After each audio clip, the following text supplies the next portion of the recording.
energy unmatched. The culture undeniable. The vibes straight HBCU. 2025 Invesco QQQ Orange Blossom Classic. Get your tickets and book your hotel now at orangeblossomclassic.com. Saturday, August 30th at 4 p.m. in Miami Gardens. Thank you guys for what you do for HBCU athletics. This is a fantastic avenue for all of us. This is our ESPN, so we love what you guys do. Brian, AD, Roy, all you guys at BCSN. We really appreciate what it is that you guys do for us.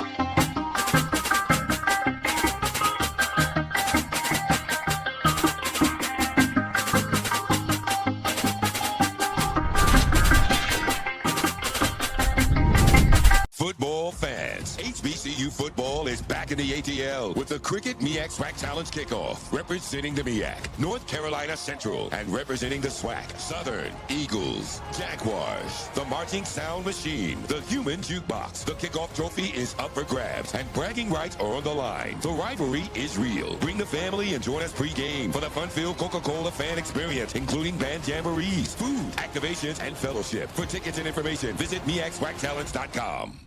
As technology continues to bring changes to the world of education, it's time we also reimagine teacher professional development. Gone are the days of one-size-fits-all learning that can only be accessed at a specific time and place. The Stride PD Center is an on-demand library of mobile-friendly courses that allow educators to learn anytime and anywhere. Our dynamic courses provide bite-sized learning and help educators advance their knowledge while also gaining professional development hours. The best professional development plans are those that include a level of flexibility and choice for educators. Whether you're a teacher, school, or district, visit us today to take charge of your learning. Get ready for the inaugural Unity Classic, Saturday, September 13th at Nathaniel Glover Community Field and Stadium. It's a clash of the Virginia Union Panthers of the CIAA and the Edward Waters Tigers of the SIAC. Plus, an HBCU band battle between the Edward Waters Triple Threat Marching Band and the Virginia Union Ambassadors of Sound. The inaugural Unity Classic goes down in Duval.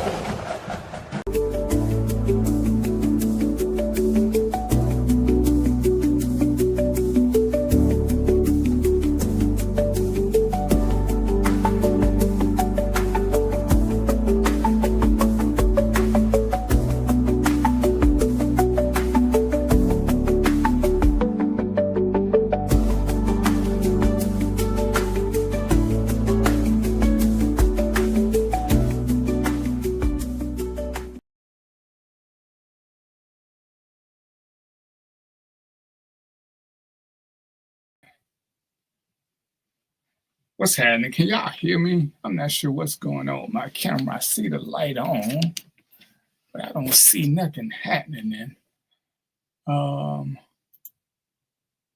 Let's see here. This is interesting. So what I'm gonna do is I might have another quick commercial break and see if I can figure out what's going on. So give me a quick 2 minutes to see what's going on. All right, so somebody can hear me, but they ain't seeing me. All right, yeah. Let me see what's going on with my camera. Let me play this commercial right quick. What's up, Mark? You what's on your mind, bro? You want to come on the show today? Shoot me a message. I can bring you in. Let me get this commercial out of the way though, so I can see what's going on with my camera. Let's see here.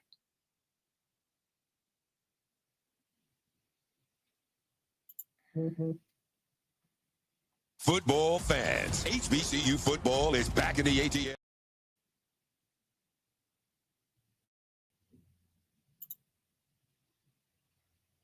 Football fans, HBCU football is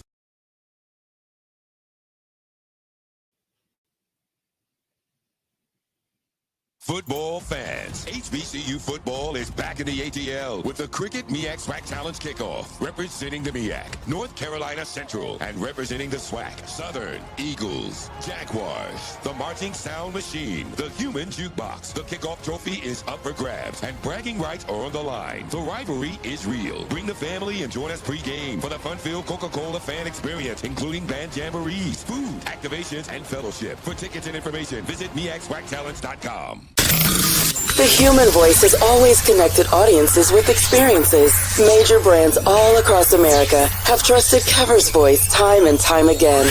Conversational, powerhouse, intelligent, and sincere. That's the voice you need for your creative marketing process. KeversVoice.com. Kever's Voice, Kever's Voice, KeversVoice.com. Always on, all the time. Get ready for the inaugural Unity Classic, Saturday, September 13th at Nathaniel Glover Community Field and Stadium. It's a clash of the Virginia Union Panthers of the CIAA and the Edward Waters Tigers of the SIAC. Plus, an HBCU band battle between the Edward Waters Triple Threat Marching Band and the Virginia Union Ambassadors of Sound. The inaugural Unity Classic goes down in Duval. The Cuvée Group is a Florida-based marketing and training consulting firm. We help businesses communicate to their target audience and engage them in conversation. We also help to expand their audiences, which will ultimately result in growth for those organizations. In addition to being a certified constant contact specialist, my colleagues and I are also certified in John Maxwell Leadership Principles. We use these proven principles to conduct workshops, training, and private coaching sessions for individuals and companies looking to take things to the next level. Contact us to schedule a free consultation. Issues today, don't delay, call Cuvée. History? Yeah, we built that. Pride? We fuel that. And on August 30th, we run that. Two powerhouse HBCUs, Howard Bison, FAMU Rattlers, one legendary showdown under the Miami lights at Hard Rock Stadium. The energy unmatched. The culture undeniable. The vibes straight HBCU. 2025 Invesco QQQ Orange Blossom Classic. Get your tickets and book your hotel now at orangeblossomclassic.com. Saturday, August 30th at 4 p.m. in Miami Gardens.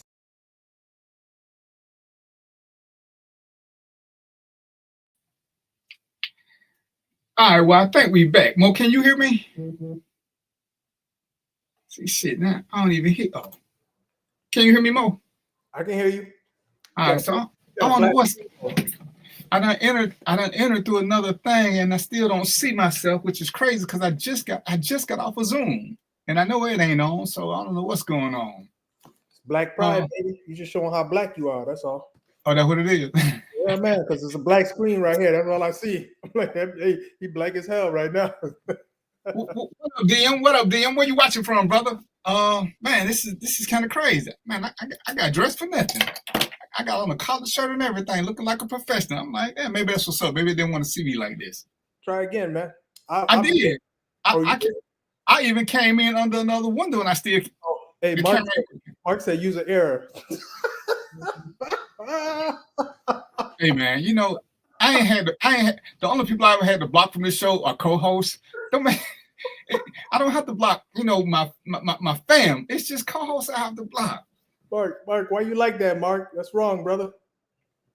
And you know, it's always the people that have to sit in the chair that watch TV that talk the most shit. You know what I'm saying? They can't just sit, you know what I'm saying? But anyway.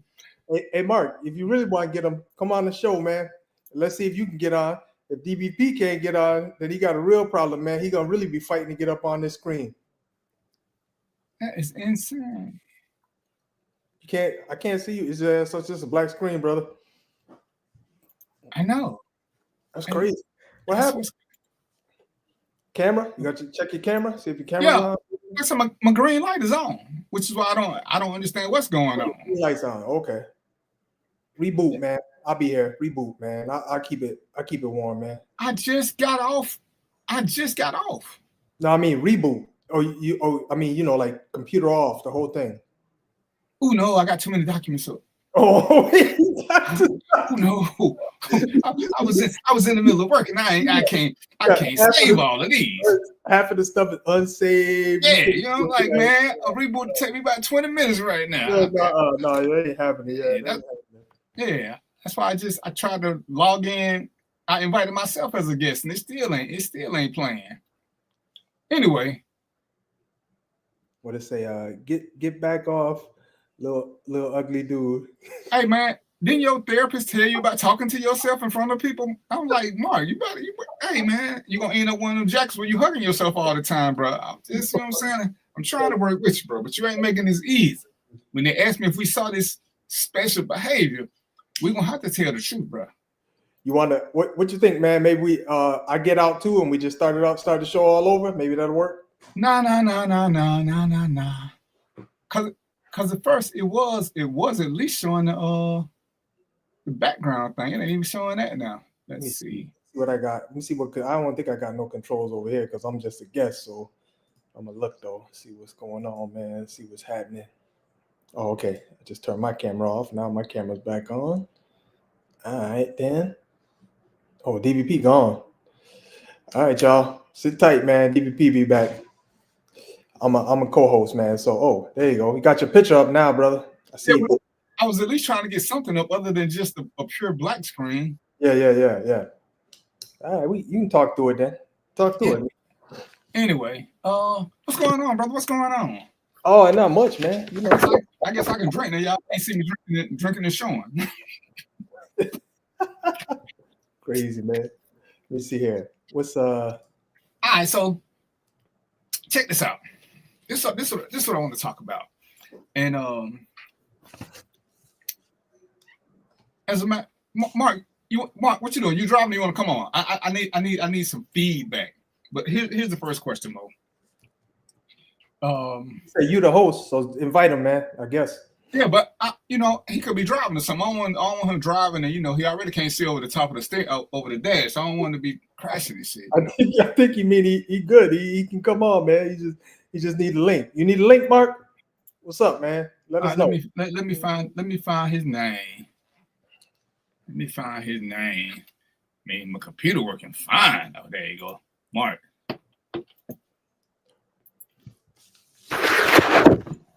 What the heck? Look at it. All right. So anyway, he said he'll come on. Yeah, I just sent it to him. All right. All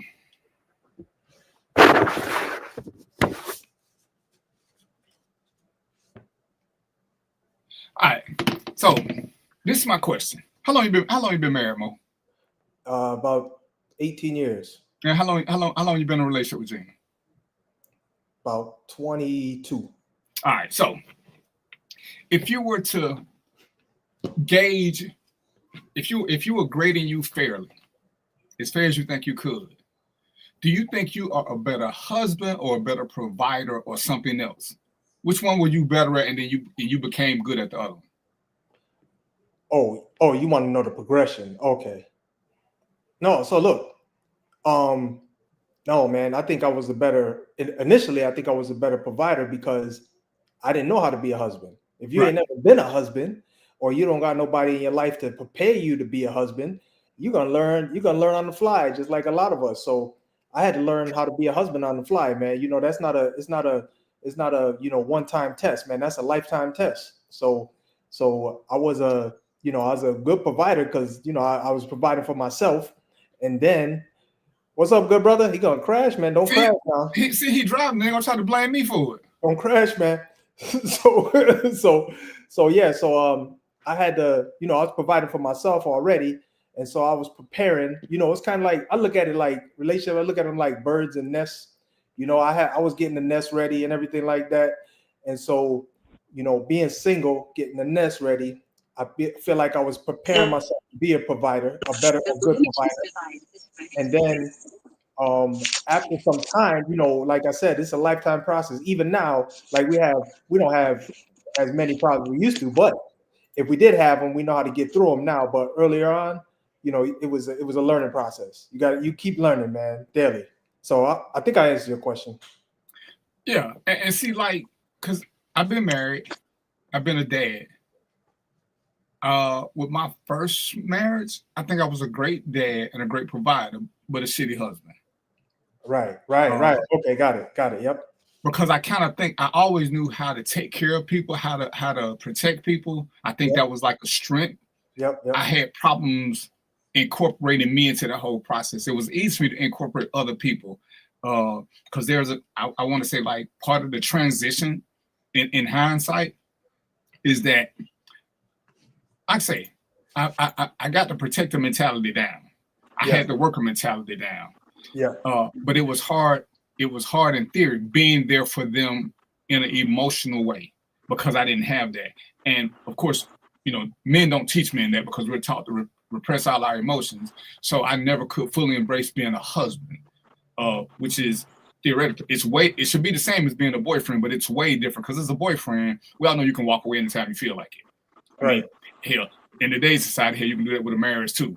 But that learning curve is so steep, trying to be something for everybody else while maintaining your own self. But let me get Mark, because I'm remember Mark. What you think? Because I know Mark is in love now. He got kids and he a coach. So he got about 27 hats. So tell me what you think, Mark, between the transition between a dad, a husband, a boyfriend, and what was the other one? Provider. Which ones were you initially always good at, and which ones did you have to start getting better at to make yourself a better person all around? Probably. Let me think which one I had to get good at. Which one were you good at initially? Probably provide. Because I was always, for a long time, it was just me. Well, I had my kids. That was no problem. That was court-ordered provision, so I ain't never worried about that part. But coming together with somebody and figuring out this providing thing, because it's different. Much different from what I was taught.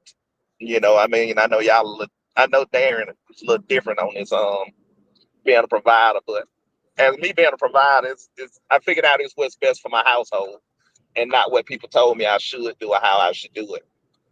So that was a tough transition, since something you've always learned to allow someone to help you and be okay with it.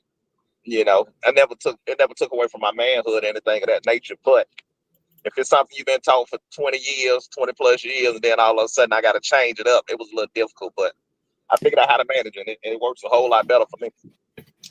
Yeah, so let me jump in real quick, EVP. I just want to make this while it's fresh in my head, because y'all know I'll forget in about 3 seconds. I might forget by the time I finish talking.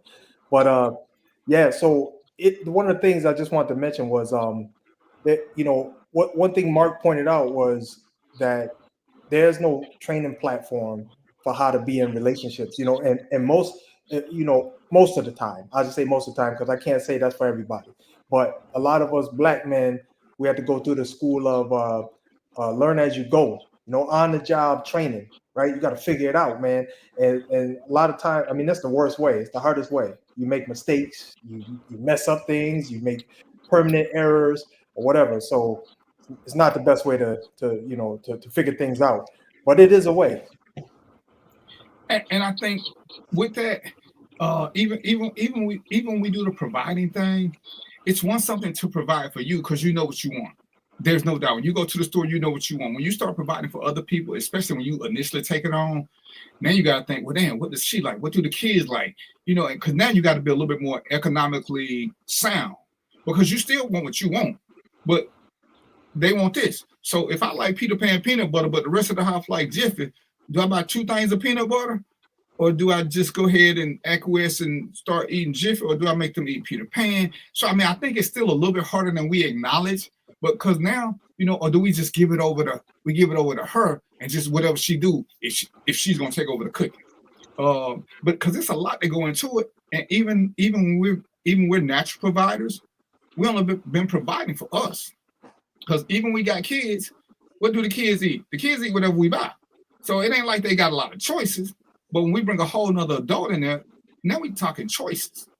Now we gotta, even when we decide to cohabitate, now we gotta decide, which side of the bed do I want? We didn't have to do that before. So even when we start making choices about being providers, that's a big step.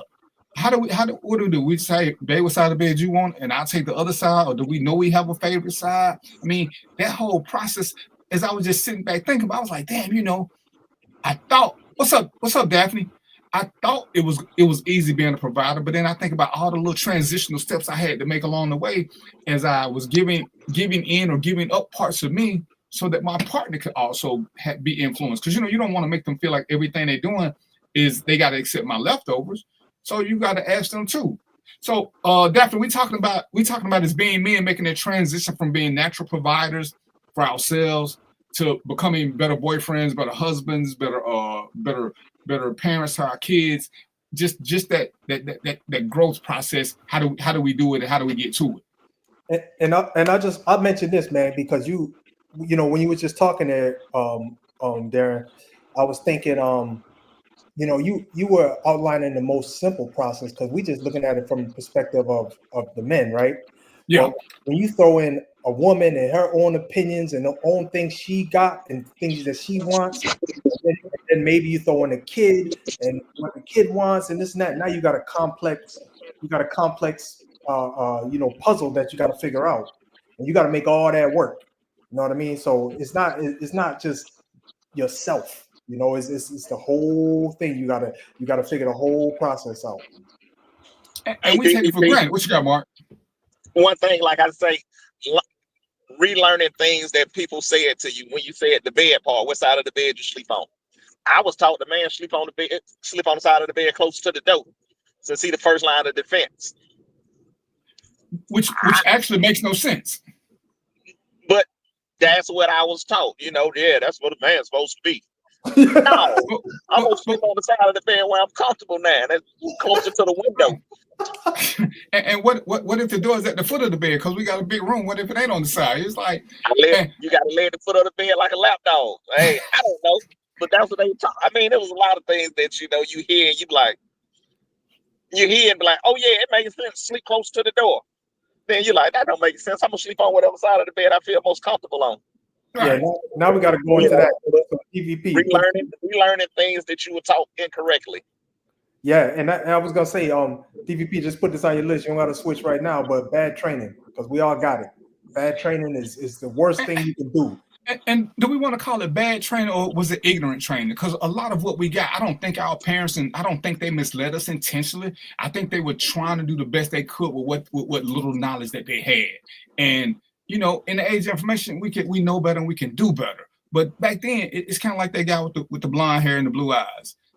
Yeah, it's in the book that he didn't exist, but we were taught that for the longest. We saw the pictures everywhere, and as we got older and we became a little bit more challenging, we started saying, well, who is this guy that's over the mantelpiece? Because he ain't in this book y'all keep talking about. So when we learn things, you know, and I want to do this from a man's standpoint, because I think women are kind of different. But I'm gonna have some women on. I'm gonna have to reach out to Daphne in her inbox to see if I can get her and a couple of women so they can explain their transition.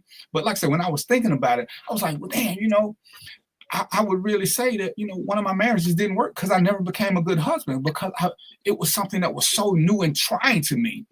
I was trying so hard to be a good provider and a good dad that actually being a good husband just fell low on my priority list, because I'm thinking, you know, they need me to do these things for them. So I concentrated more on this, not realizing I was neglecting being a good husband until I did some self-reflection. It's like, you know what? I might have been a shitty husband, because I prioritized the kids.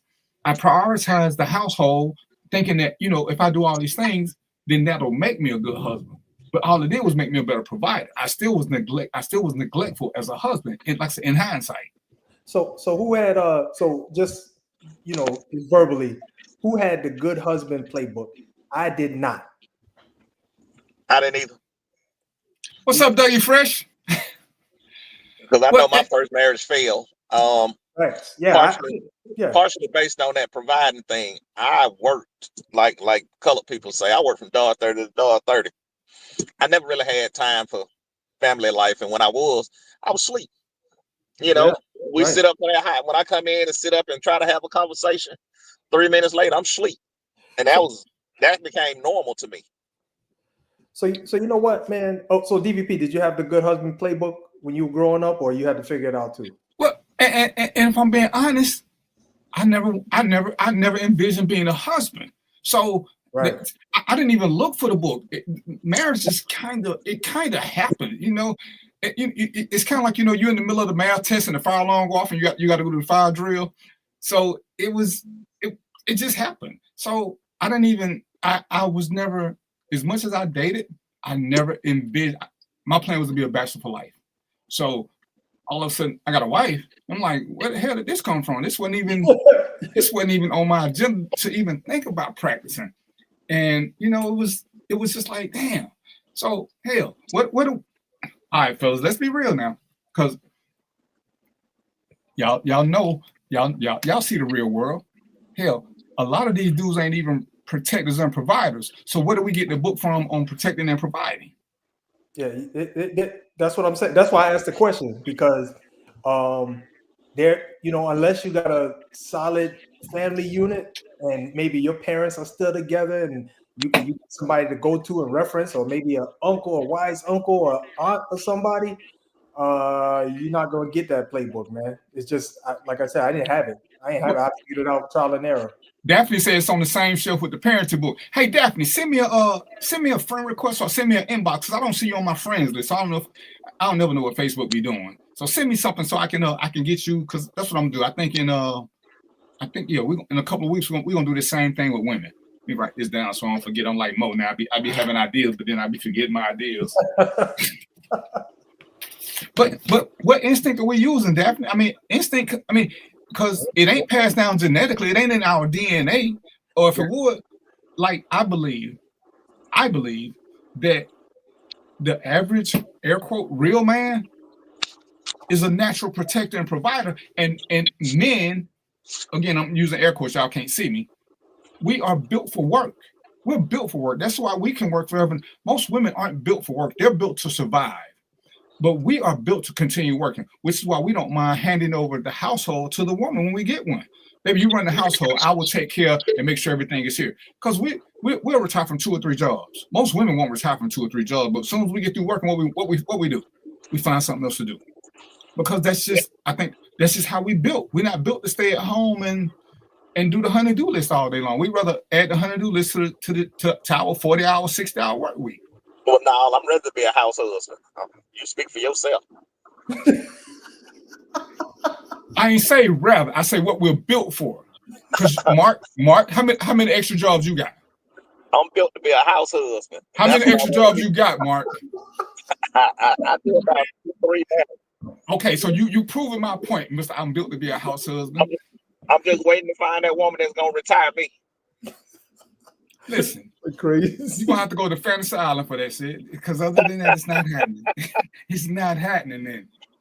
All right, Daphne, I got you. So make sure when you see my name, you accept. Oh, let me see if I can do this now from one of my pages. Dream killer. We got a bunch of friends, so I just sent you a friend request, Daphne. But yeah, where do we do this? How do we pick it up? Like I said, because I see guys that look like us, but they in constant hobo ships because they don't want to work. And don't get it twisted. I don't think none of us want to work. But for the air quote real man, we're built to work. We're built to take care. We're built to take care of our family. We're built to take care of us. We don't want all this other stuff. And I think, we see some of these other guys who like, what the hell? How do you just sit at home all day while your woman working? You just drive around the car to car, but you want to hang out at the club and smoke and drink and then go back to it. I know that's what Mark said he wanted to do, but we don't prove he lied because he got 3 jobs. So I want to try that life. I need to try that life and see what it's like. Quit working, Mark. Shit, I don't have nobody that's gonna let me be a hobo. Hey, Mark, you a grown man. Hey, stand up. Go home and say, listen, woman, I'm not working no more, and you better take care of me. And we'll get you back on the show in a month when you get out of ICU. I'm moving to Douglasville and raising chickens. Oh no, we full in Douglasville, player. We full. we ain't taking no more. And Trump trying to cut all the benefits. I ain't gonna be able to find a woman in the hood to go live off of and not work with $19 rent. Doug said his big brother taught him to wash his face with a watermelon rind. Hey man, that's abusive. That's abusive. We all got that. If you got a big brother, you got some of that hazing, baby. You got some of that big brother hazing. No, I did. I got a lot of that big brother hazing. Did you learn to wash your face with a watermelon rind? I had worse stuff than that, man. That's bad, but I had worse stuff than that, man. But we ain't gonna talk about that though. Right. So okay. So Mark, you know what you want to be, but you're working against yourself. If we're gonna act like you're telling the truth, So why not just be a hobo, Mark, and see where it gets you? It ain't gonna get me nowhere. But let me get this money right. Let me keep working on it. I'm gonna stop working, and I ain't gonna find nothing else to do. But what did he say first? What did he say first, Mo? Let me keep working, which is all I said that we keep doing. I'm retired. I was living a good life. You know, after a couple of months, guess what? I got bored. I had to find something else to do. I took a job at Burlington Coat Factory unloading the truck just to stay in shape. It wasn't even about the money. I just needed something to do. Man, on that note, I got to tell y'all, man. So I was at a point where I was terminal, right? I was terminally ill, and I still wanted to work. It was crazy, man. I'm like, what the hell's wrong with me, man? I'm like, I'm trying to get up and get in and work and everything. I'm like, you're not supposed to be doing that. So it's, you know, after a while, I think it's like training, some kind of training. After a while, it just gets ingrained in you, something that you just instinctively do. You know what I mean? That's how it was for me. Well, I'm waiting to retire, so I don't have to do nothing. And I don't think I'm gonna go find something else to do. Okay, you know them toys that you like? That means you're gonna find something else to do because you like expensive toys, brother. See, I ain't gonna let you tell that lie to these people. Hey, the one something we do on this show, we're gonna keep it real. Mark, you like expensive toys. Them toys ain't gonna pay for themselves, brother. So we not even. See, Mark BSing y'all. Cause hey, Mo, why I saying when I'm on the show? He probably driving. He ain't sitting there chilling. And what he doing, Mo? He driving. Yeah, man. He ain't driving to Fantasy Island. Where he driving to? Let's see. Daphne said, how old are we? I think, Mark, you the baby. How old are you, Mark? 47. Okay, yeah, you the baby. Mo, you're 56. 56, and I'm 60, Daphne. Where my son go? My son was on here. Danny, you said you got something to say? Because, you know, we need a perspective from a 30-year-old young fella. So if you want to come on the show. He gonna tell us that bad information you gave him. Right. See, hey, and this the funny thing. I'm gonna go on and call him out. See, I know he don't want to come on the show because he did something he know I'm against. I want to see where his heart is. I just want to see where if he got this now. Cause he in Vegas, so he ain't got to look me in my face to answer the question. But come on the show cause he know he been avoiding my phone call cause he ain't got married yet. He know what so I want to hear this. So. All you got to, hey, bro, hit me up. Let me know. I'll send you something. Yeah, Mark is the baby. I'm gonna do some things I want to do when I retire. But you know, and it's crazy. Part of what triggered this is one of my Facebook friends, a lady. She said, and you know, it came across as dismissive, but I truly do get it. She said the best retirement plan for a woman is to find a man who's retired or who's stable, because at the end of the day, that's kind of what we do naturally because. Most of us want to take care of the household, but as we talked about, how do we learn to be a good husband? How do we learn to be a good overall person that can take care of other people? We know we the shit at taking care of ourselves. Well, most of us, we just talking about the grown men now. We ain't talking about dudes in general. But grown men, we good at taking care of ourselves. We the best at that because we know what we want and we know what we'll do to get it. Like I said, Mark can talk all that shit, but Mark like expensive toys. Mark like pretty toys. Pretty toys like women are expensive. You know what I'm saying? If you want a Tonka truck don't cost that much, but they last forever. But don't nobody want a Tonka truck. Everybody want the good shit. And so to get what we want, what do? We do a little bit more. And we could always scale back. See, Mark won't say that because Mark FOS right now. But all we gotta do is scale back on what we want to do, and then we could all retire early. But damn, we want somewhere nice to live. We want a few nice things. We want some pretty shiny toys. We don't want to eat. We don't want to keep eating store brand food. We don't want to keep eating the stuff that's on the discount market. So what do? We work a little bit hard to get something we want. Because that's what we're built to do. Go ahead, sir. No, I was just gonna say, and truth be told, if you find a career path, or a job, something that you like doing, you don't even feel like work. You know, in my case, I was doing something that I enjoyed doing. The hardest part of my job was the politics and the leadership. I'm pretty sure you're going to say the same thing, DVP. That was the hardest part of my job, man. The politics and the leadership was absolutely ridiculous. You know, if I could just go to work, do my job, and come home and just get done what I needed to get done, it would have been a wonderful thing. But those other two things, they can keep that. And hell, Mark volunteered for more trouble because he wanted to do coaching. you know, on the scale of shit, I think I would rather put out fires with 3 straws than to coach a bunch of kids and with their badass parents. Mark got one of the worst jobs in the history of history. He wasn't even coaching little kids. He was coaching young men and they crazy ass parents. So, because Mark was coaching, he was coaching high school. Oh man, yeah, that's tough. That's tough right there. That's you freezing up. You gotta think about it. I was dealing with the young kings that were the men of the house, so they was tough on me.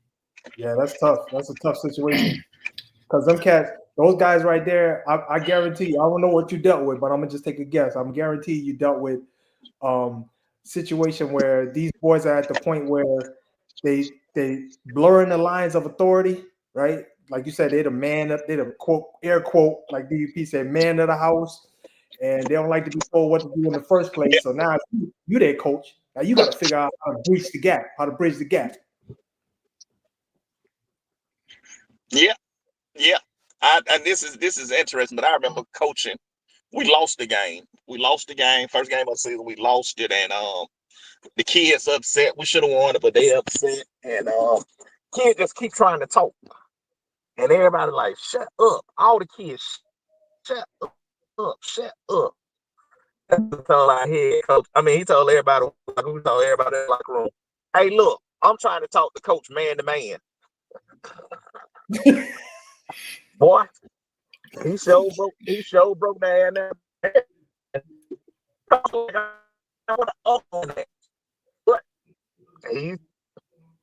that's here. He the man. You're in a bad area, Mark. We losing you, man. You around trees. He ride through the hood. He's in the hood. Is it better now? Is it A better little. now? A little. It's sketchy. Yeah. I'm doing all these hand gestures real like y'all can't see that. It's crazy. That's how these things think. All right. That's good. Daphne says, in my world, I've noticed that men over 45. I'm sorry. I know that men over 45 that really want to settle.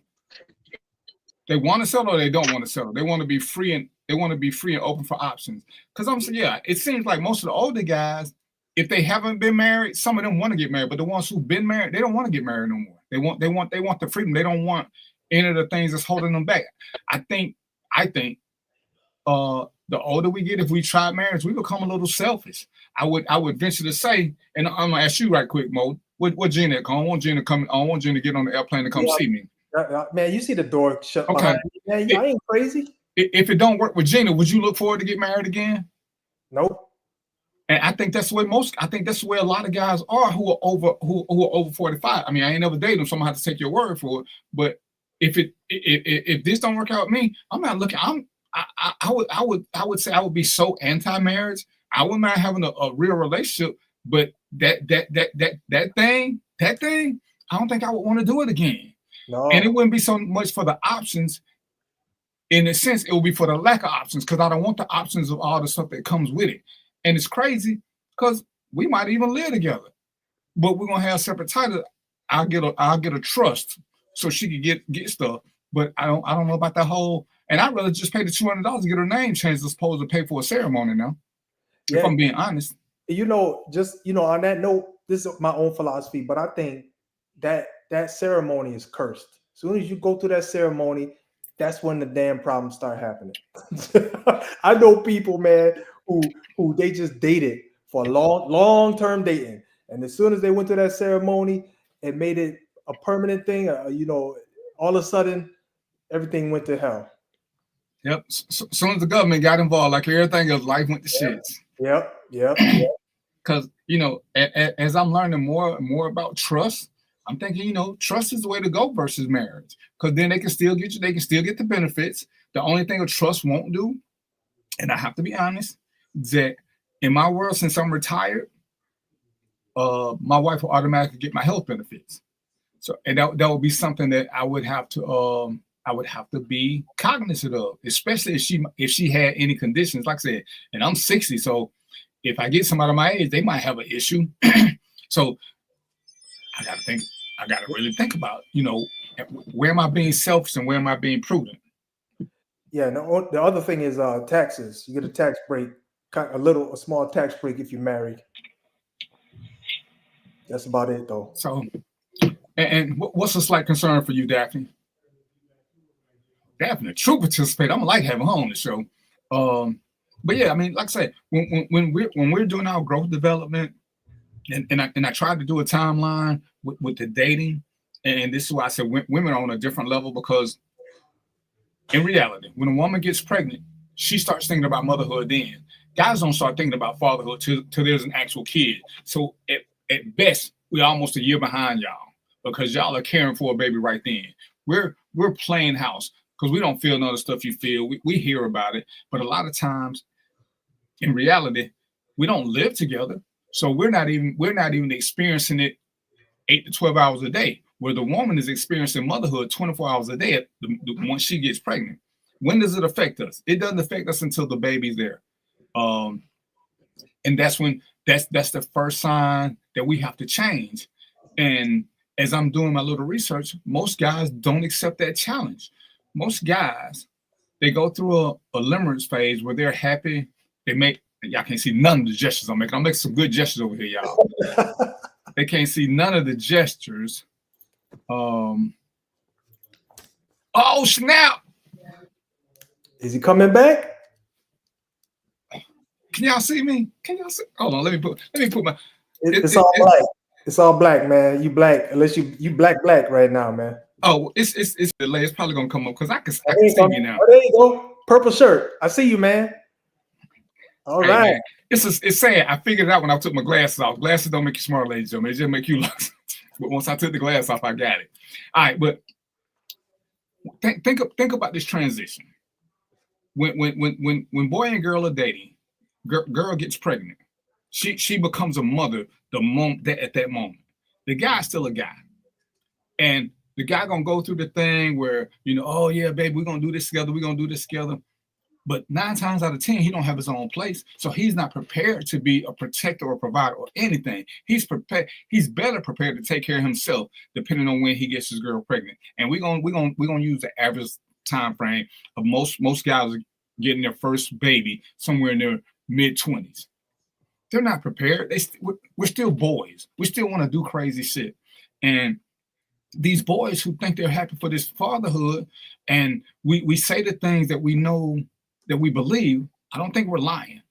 But we know, for the bulk of us, our father wasn't in our life. So yeah, we're gonna make this work because we're not gonna be like that guy that we don't like. We're gonna be there, but we still haven't learned, we still haven't matured enough to be true providers. I think we learn a work ethic, but we don't know savings, which is something Mo trying to teach now. Because if we can learn savings at an early age, we can become much better providers at an early age. But come on now, if we're honest, probably the first 10, 15 years, well, let's see, if we start working at 16, the first 10 years, we get a check, we shop. We get a check, we shop. We get a check, we shop. We get a check, we shop. We get a check, we shop. We don't save. Who was really saving money? Only time we might have been saving is if we were in the 12th grade and we was trying to pay for that cap and gown or that class ring. And as soon as they got paid for, we went right back to we work, we shop. We work, we shop. I mean, somebody tells us to open a bank account so we can get paid, but nobody tells us what to do with that bank account. Do they, Mo? No, not at all. That's part of what Mo is trying to get us to train, so we can start training our kids. And to a greater extent, Daphne, I'm not sure how old you are, and I ain't gonna ask you right now, I'm gonna wait till you come on the show. We don't even train our grandkids on things we didn't train our kids on. And if we got them and we're doing lessons, sometimes it ain't fun time. Sometimes as grandparents who know better than the grandparents we had, it's still up to us to bridge that gap. But we don't.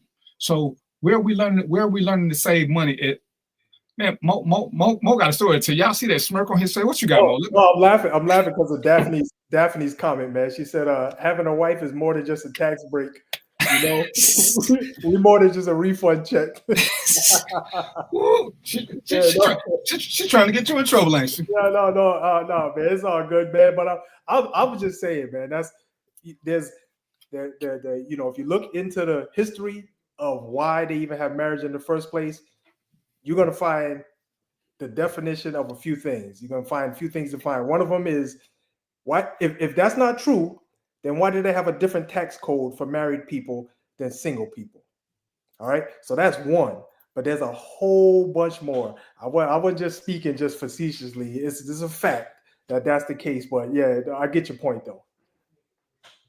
And definitely, because I think this is probably your first time on the show. We don't mean to, we try to speak as honestly as we can while being real. Because truthfully, he said something, and I can say this. I can truly say this, that having a wife was great for my taxes. If I was a single man, and I didn't know why I got up, but I can't lie. Having her changed my whole tax bracket. Yeah, it did. Yeah. So I'm just saying. What up, Robert? What's up, Robert? You know what? Let me put Robert, because I'm gonna do a segment about Robert in a minute. Robert out here, are you gonna go off? I'm gonna go off, and I ain't gonna let him say nothing. I ain't gonna let him say nothing. He gonna have to talk in the inbox. So, all right. But yeah, and Robert is a prime example too. Hey, Daphne, why you ain't accept my friend request yet? Don't make me come through this cyber thing to find you now. You know what I'm saying? What I possess is a unique set of skills, Sharp. That's what I possess. Hold on, let me take these off so I can look see what I possess. It's a unique set of skills, Daphne. So, but Robert, you want to come on the show, Robert? Oh my goodness, you're not gonna do that, is you? Yeah, because I'm a drill him in a minute, and I don't want him to say I did it behind his back. If as long as he ain't driving through the hood and then like that. No. And definitely, I ain't gonna say it's cheaper to keep her. I'm not gonna. That's a whole nother show, Daphne. Stop trying to get me in trouble, Daphne. Let me reply to that. No, it's just the way the code is set up. It ain't got nothing to do with how you gonna make out. You can be married and do well. You could be single and do well. You could be married and be poor. You could be married and do what, and be rich or whatever. So it's just a tax code. It's just the way they set it up that way. And it's linked. If you want to really know the history, it's linked to slavery, because that's why they wouldn't let black people get married early on, because you get a quote unquote tax break, when you get married. So put that all together, do some research, come back and argue with me about it. Mo, you see what Daphne is.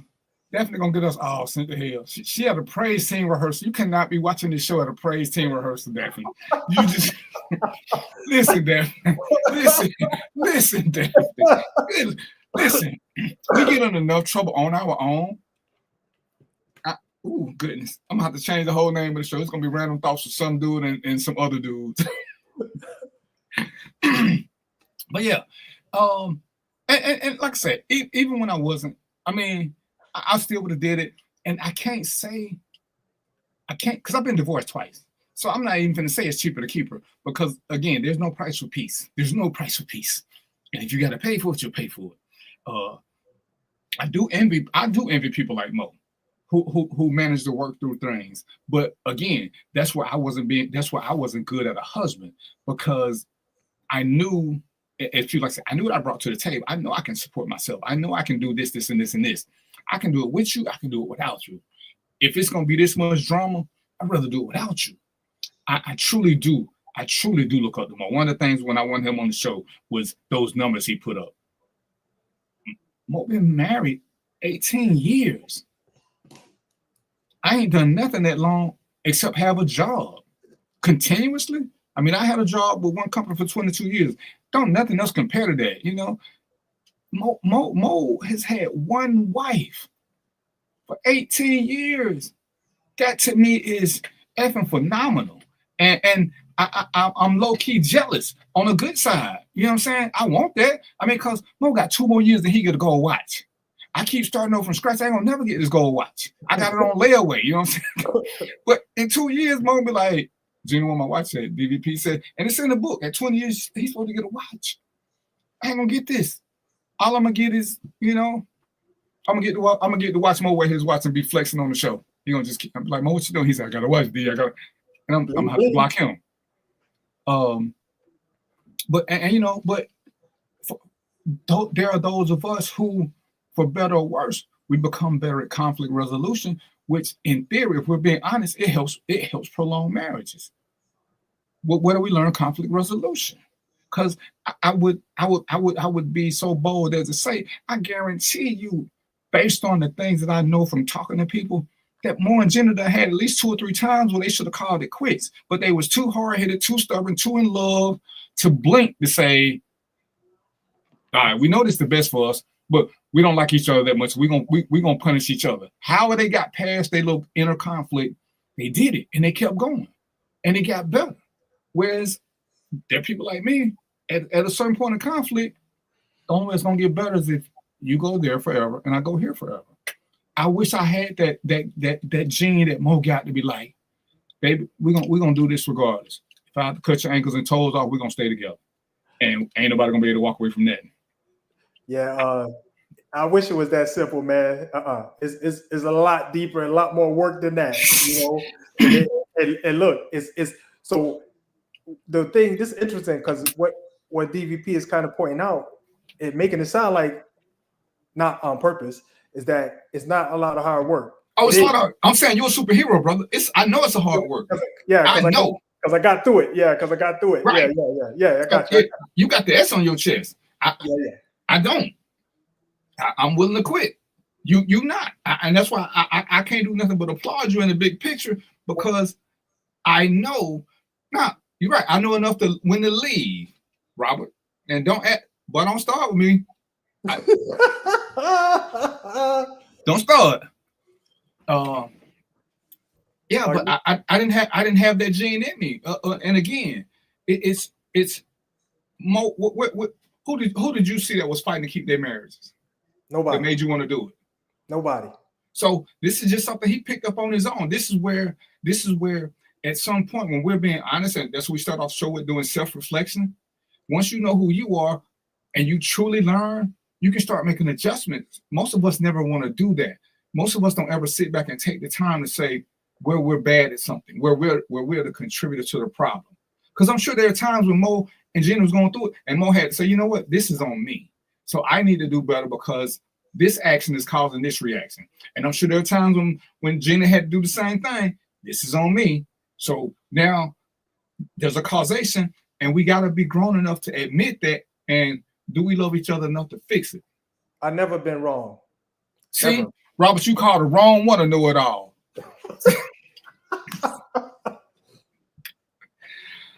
So, you know, okay, Mo, as the resident expert, give us two good tips for navigating through the stormy times. The stormy time? Oh, yeah. Oh man, listen. Just give me two. Everybody gonna have to create their own toolbox, but everybody got a Phillips head screwdriver, a flat head, and a pair of pliers in their toolbox though, right? And a lot of those, I'm gonna just give you one because my brain ain't working that great, but the other ones might come.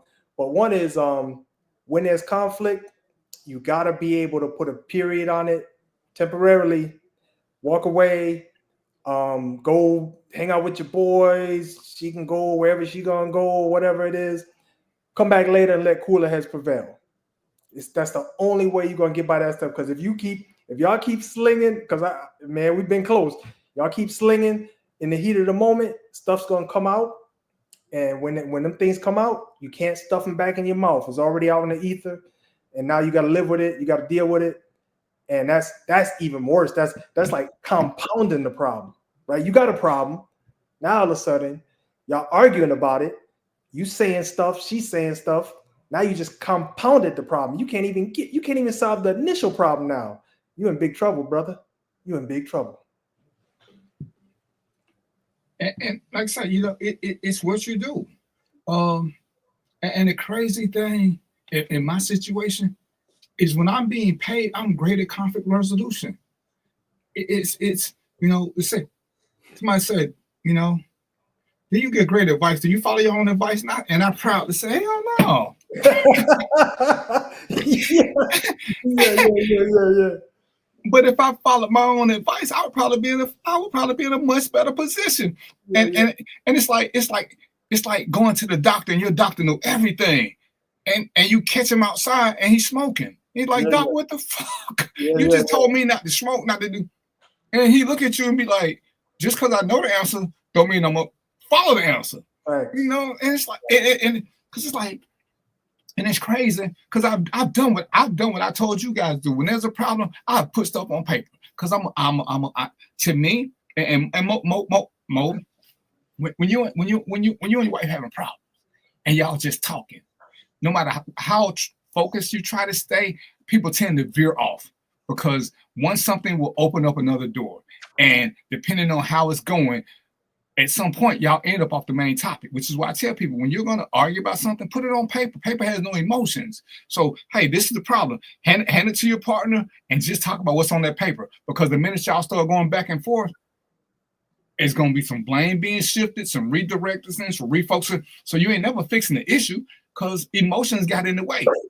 But if I just put on, if she just, and I'm going to use Trina, she just put on the thing, I don't like when you leave the toilet seat up. See, if she said to me, I'm be like, well, I don't like when you leave it down. But when she write on paper, all we're going to do is talk about this and what's the solution for this. Nothing else. Nothing else. Nothing else. No blame game, no shifting, no getting off me, none of this. But guess what I don't like to do? I don't like to put it on paper. But I tell everybody else that's what you got to do. I tell everybody when you're picking a partner, before you pick a partner, you need to write down what you know that you got to have. What's a priority in your relationship versus what do you like? What are the deal breakers? If you don't know your own deal breakers, you're going to keep picking the wrong person because you're going to fall for the cosmetic portion of what you see. And let me tell y'all this, man. It's 2025, so don't listen to DVP, man. Don't do no paper. Get your cell phone. Listen, brother. Get your cell phone and press record. You hear what I'm trying to tell you? I do it all the time. You said, oh, I did. Hold on. Click. Oh, I guess I didn't say that, huh? Get your cell phone, brothers. I'm trying to tell you, man. Forget the pen and paper. Get it recorded. Trust me. And that's a good idea to play stuff back. But I'm just talking about when you're having the subject. Have a phone for the subject. But what he's saying is actually a good idea. So you can replay the argument because there are lots of times what I heard ain't what she said. What she heard ain't what I said. It's, the whole thing. We're listening to respond as opposed to listening to hear. So when you already know what your answer is, you cut the question off early. Because we've all had that, and we've had it done to us. We've done it to other people. They say, let me finish the question. Because what we answered was not their question, but we heard two words. We knew what they were saying. And we're wrong. But if they let us stick with our initial answer, because we don't want to sit back and listen. And I'm telling you, I'm that dude. So, like, just because, DVP threw that number out there, that's a big number, but it's not a walk in the park. It's work involved. And I'm the guy, if you say I did something and I'm sure I didn't do it, we're going to argue, man. I'm arguing until it's proven that I did it, or until I get a headache and I can't take it no more. One or the other is we arguing. So to just, if I have definitive proof that I did something, that's much better for me. Yeah. You tell me, hey, this is what you did, and I'll be like, you stepped on my toe. No, I didn't. I didn't even come close to you. And then the argument starts, right? And it's snowballing because now we arguing, and this is one of the notorious things that happened with us. Might happen with other people too. Now we arguing about whether or not I stepped on the toe, instead of me just saying, oh, I'm sorry, I didn't mean to step on your toe, or I apologize, or whatever that. And instead of doing that, now we're arguing about it. So now I'm not even gonna get close to apologizing. So it's an ugly thing if you don't figure how to navigate this stuff, if you don't figure out how to navigate it. And that's why I'm a fan of the paper, because you end up getting veered off onto something else, because that's just what humans do. Right. Anytime we feel attacked, we're going to defend ourselves, as opposed to because sometimes it ain't attack, it's just because I promote, if something happens, it needs to be discussed within the first 72 hours, because after that we're going to forget. It actually should be discussed within the first 24. But 72 hours is the latest you can discuss something, because and don't hold me to this, because this is the worst example. But let's just say I'm one of them hood dudes and I like using the B word, and I keep using the B word, and she don't check me on it. Then 6 months later, she hit a crescendo and she can't take it anymore. I'm tired of you calling me B. Well, you've been letting me call you B for 6 months, so you let this habit build up. You should have stopped this day one. But now that you've let it become a habit, it's hard to break because you let me do this. We don't let our kids keep doing stuff and then say, hey, remember when you was 6 and you broke that window? I mean, yeah, you 12 now, you still breaking windows, but all them 6 you was breaking, you was dead wrong, so now I'm finna spank you. Well, if you would have stopped them after that first one, they wouldn't have thought it was okay. but we let them keep doing it and let them keep getting away with it. It's the same thing in life. And that's why I think, and like I say, I'm gonna use Mo because right now he's my hero. I'm sure, just based on conversations with other long-term married couples, they've been together 18 years, and I'm gonna just say one every 6 years, even though I hear it's much higher than that. But every 6 years, there was a time they should have both threw in the towel, and guess what? Both of them would have accepted that was the best thing for them right at that moment. But for some reason, love, craziness, super glued to a door, whatever, they decide to fight through it and make it last. Because most obstacles you can overcome if both of y'all want to overcome them. That's the trick. Both of y'all got to want to overcome them, and both of y'all got to be willing to give something. Even a person who is right has got to be willing to give something. Because if you start doing the scorekeeper thing, everybody loses. You can't say, well, last time I gave up this, or this time you got to give up this, because that ain't going to be good. Go ahead, bro.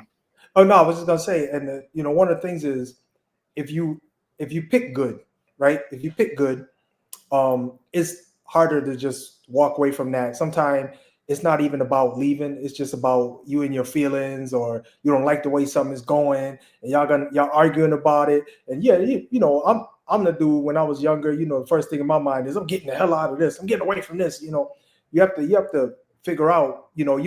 It'll come quick, man. Being in a relationship is tough, but not being in one and trying to deal with, people. I just say, or in my case, it would be women. On a constant basis, trying to find a good woman, that's just as equally as difficult.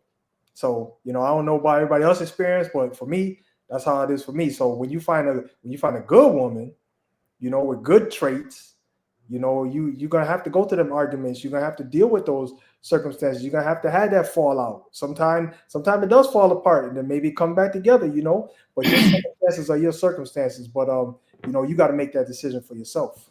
And Mo, he like a lot. He probably got lucky, But how do you know what a good trait is? Because you got to go through some bad ones to know what you do and don't want. And that's to me. That's why I say you need the paper, because if you don't know who you are, lots of people pick a good person. It's just not a good person for them. Because I can't believe everybody's bad or so many people are bad. But when we let the cosmetics rule our decision making skills and not the character, then we end up making bad long-term decisions because we try to mate with somebody who we just should have dated. And most of us aren't lucky enough, or some of us got lucky and got it right. And or we made it work.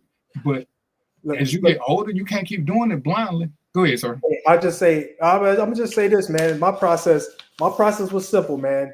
First it was you across the room, man. I don't know who you are. So first I'm assessing the booty, and then I'm assessing your personality. That's how it worked for me. That's what happened. But you got to get to the personality. That's the key thing. You can't just stick in the physical form, because now when him or her start doing some off the wall weird stuff, now all of a sudden you're like, who are you? I don't even know who you are. You know what I mean? So you got to do that assessment.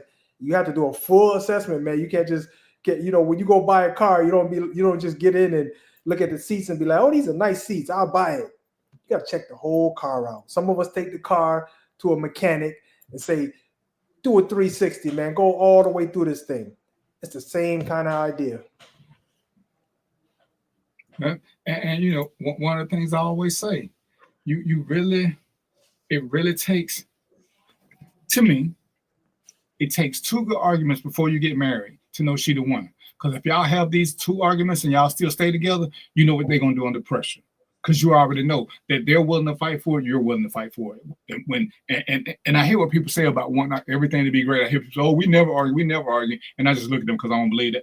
Y'all live in different countries, y'all speak different languages. How in the hell do y'all never argue? But I ain't gonna call you out. That's what I believe. Yeah, no, DVP, you're right, and I'll add to this, because DVP didn't qualify the arguments. They got to be the smash and fall out arguments. Right. They got to be that type, not just them little, disagreements. They got to be the smash and fall out type arguments, because until you know how somebody move in that space, you don't really know them. You got to get them in that space so that you know what they're about, how they move. Do they fight fair? Do they really care about this situation? And then from there, you can make your decision what you want to do. Right. But to me, like I said, you need that knockdown drag out. Yes. And once you see, once both of y'all see that we willing to stay here through tough times, to me, that's when you go ahead and start looking at reins. Because now under stress, because what they say, under stress, runners gonna run. But for some reason, this crazy ass woman chose to stay. And she think for some reason this crazy ass dude chose to stay. So when shit get hard, I know at the first sign of rain, this person ain't gonna run out on me. Because a lot of people don't know that because all they've ever experienced was good times. So the first time some controversy hit, you don't know what you got. You don't know if you got a soldier or if you got a chicken. But you need to know this before you get into this union. Whether it's whether you go the government route, whether you go the religious route, whether you go the ritual route, or hey, even if you go to the whatever different status, you didn't know who you're dealing with because you're still investing a lot of yourself into them and you're making an investment into them and to you. But if oh man, she was cute, she cooked. Okay. But as I was telling y'all, I think 2 or 3 shows ago, a woman did a show and I looked at it and I was like, damn, that made good sense. And she was saying a lot of dudes like to marry princesses, not realizing the difference between a princess and a queen. And she said, understand, a princess is like your daughter. They want gifts. They give nothing in return because that's what you do with your kids. You give them gifts. They don't give you nothing in return. A queen will protect her king at all costs. And we are too busy marrying pretty princesses as opposed to looking for queens who may not be as pretty, but she's more loyal. So if your woman, it's one thing, if your woman ain't protecting you at all costs, is she really for you? Is she really for you? And it's one of them things. It ain't what she do in public. What does she do around other people? When somebody's saying something, are they scared to say something bad about you around her? Is she gonna pull some of that 300 shit and be stabbing people in your steed? But I looked at it, and a lot of guys are picking princesses. They're not picking queens. Go ahead, sir. No, I was just gonna say, man, that princess stuff is cute, but don't get sick, don't lose your job, don't go through hard times, because princess ain't gonna be there. Right. She ain't gonna be there. She gonna be looking at you sideways like, I'm still gonna get my my purse and all this and that, while you sick, sweating, trying to stay alive on the couch, or whatever. But so, that it's not worth it as far as I'm concerned. My first wife, when I got sick, she went through my 401 because she was still buying shit. And I'm like, man, I'm still getting the whole check. So why did you need to touch my phone? Well, I didn't think we was gonna have enough money for it. The bills were paid. What did you need money for? Oh my God. And it was a reason part why I left her. It's like, so you just knowing I'm gonna get not a partial check because I had enough lead time. I'm gonna get paid all while I'm out. And plus, because the way I got hurt, I got a check for getting hurt. So why did you feel the need to go over here? But because she did it when I was unconscious, and because she was my wife, and because I did have a life-threatening condition, they let her get the money out. And I only found out about it when I got my statement. And we don't get statements at the end of the year. So I got hurt and I had my wreck in July. I didn't find out till January that the bulk of my money was gone. And I'm asking her where it went to. She can't even tell me. Wow, man. And I'm like, man, that's ridiculous right there, man. Yeah, wow. And see, Mo used the correct word for the show because I used a whole nother word that it ridiculous wasn't it. It wasn't it. I said a lot of foul things about her mama, her dad, her whole genealogy. A lot of them. But see, I never went to a struggle with her. Never. I was her Captain Saberhole. And then, one thing led to another. I was like, you know what? I'm tired of running the streets. She looks the part. She asked me to marry. I was like, let me go on and do this. And this is why some of this I can base off my own stuff. But like I said, I've talked to a lot of people, and I want to say in the hundreds of couples that I've talked to who've been married more than 10 years, I only had 2 tell me, "Oh, we never argue." And that's why I just look at them and I start asking them questions because y'all, and it may be true for y'all too, because it's only 2 out of the hundreds. So maybe y'all that perfect too. But well, you know what, DVP though, I'm gonna tell you, those people don't impress me because I actually think that's a bad thing. If you never argue, I actually think that's a bad thing. Yeah, that's what I say. Yeah, you should have some. You should have some constant. Y'all around each other more. You know, around the same time as you at work, maybe a little bit more or equivalent, right? And so when you're around somebody that long, if you never have an argument, if you never have a disagreement or something like that, to me, that's not a good thing, because that means somebody ain't getting fulfilled. You know, one person is either giving in and the other one's taking, or vice versa. You know what I mean? There should be, you should have arguments, but the key is to know how to cope and get through those disagreements and discussions. That's the key. You know, once you learn that, you won't even be scared to argue. You know, it'd be like, nah, man, I'm not. You know, my wife asked me all kind of stuff. I want to buy a 2024 Mercedes. Are you crazy? What's wrong with you? Are you crazy? I'm not getting we're not getting that, man. You know, so but you know, you have to balance it out and be able to get through those circumstances. In fact, that's a skill that you actually have to have anyway. So if you don't have that, you might as well just start working on it. And here's what I got of it. Y'all don't really care about each other, because you know when you don't care about something, somebody says something crazy, you don't feel need to argue with them. It's like, yeah, whatever. That's true. I say, you know, because that's okay. Y'all don't manage to stay together, but you know, after further research, I know why. Because both y'all actually got your own separate lives. Because y'all ain't doing what most say. When y'all off work, y'all not spending a bunch of time with each other. Y'all don't go on vacations together. Y'all don't do a whole lot of nothing together. You know, he working 10 to 15 hour days, which means she's by herself 10 to 15 hours a day. Because if you work 15 hours, it's probably a 1 to 2 hour commute. So when you go home, what do you really got time for if you've been working 15 hours? Right. And then y'all taking separate vacations. To me, it sounds like y'all have a transactional marriage. Right. You know, you get a pretty face, she gets stability, but y'all doing your own thing. So I can see why y'all don't argue, because y'all don't really care about each other. Right. As long as her end is getting fulfilled, as long as his end getting fulfilled, you know what? It would make sense. It would make sense. But then y'all ain't a true couple. Y'all just a couple of people who live together. But y'all not a couple in the sense where we're taking this conversation, because I want to talk to truly married people, because I do want to know the insights. You know, I want to know how a man becomes better at being, because there is no code book for husbands. Because me and Mo could sit here and tell y'all the best things we know, but what me and Mo don't know is who you're dating. See, Mo know what worked for Gina. Mo don't know what worked for Trina. DVP kind of know what worked for Trina. I can't tell Robert how to deal with his girl, because I don't know her, and none of them are the same.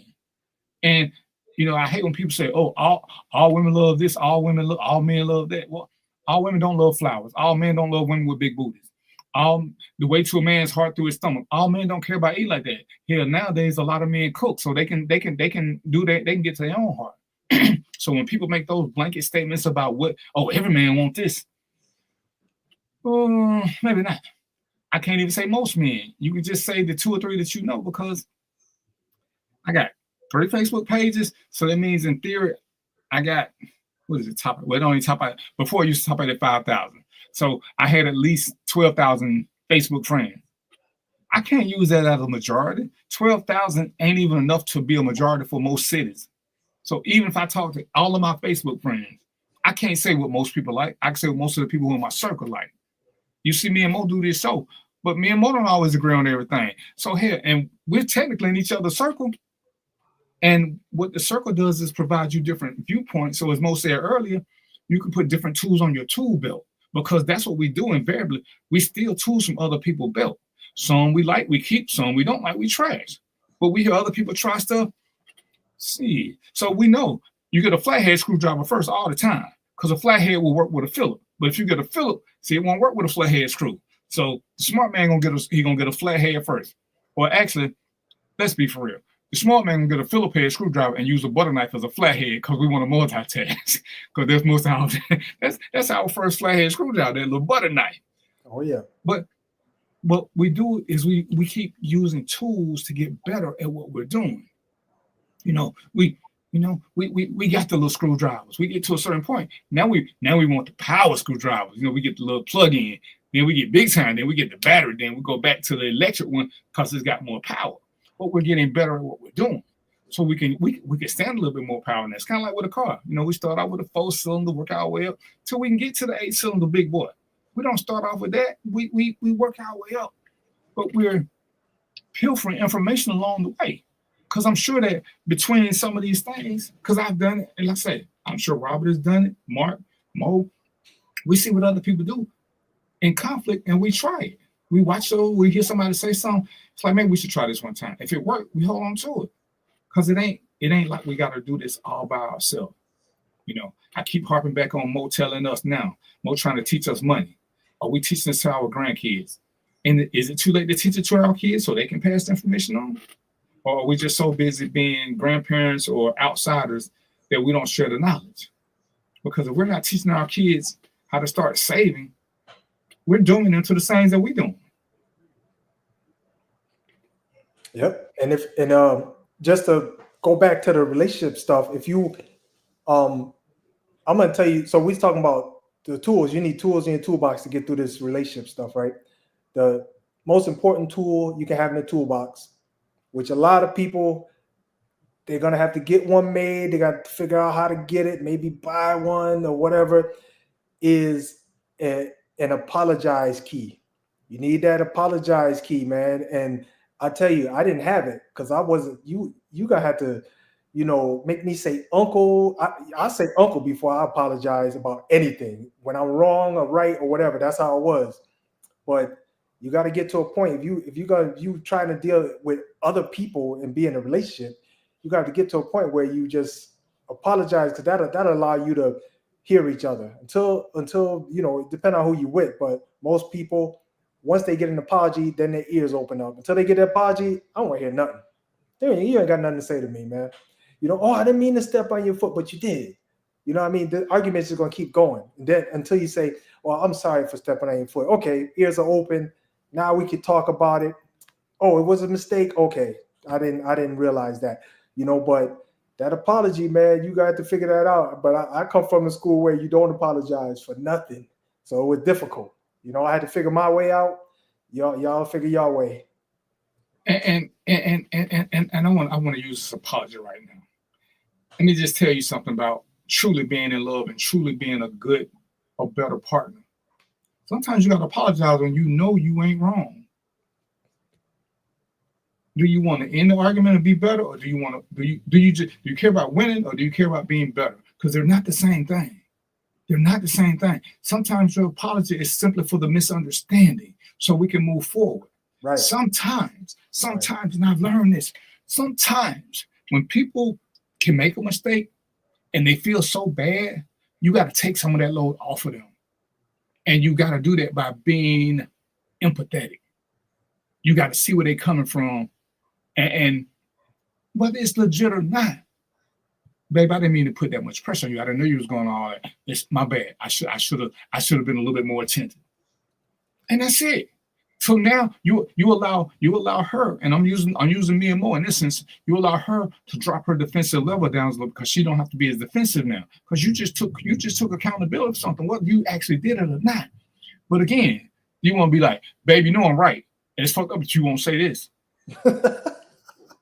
because you know I got the receipts. Or do you want to move forward? Because you what they say, every fight ain't worth winning.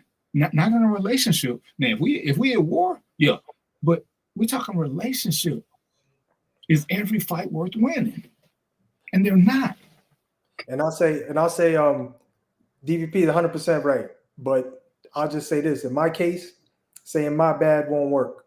I gotta say I'm sorry. I gotta say those particular words.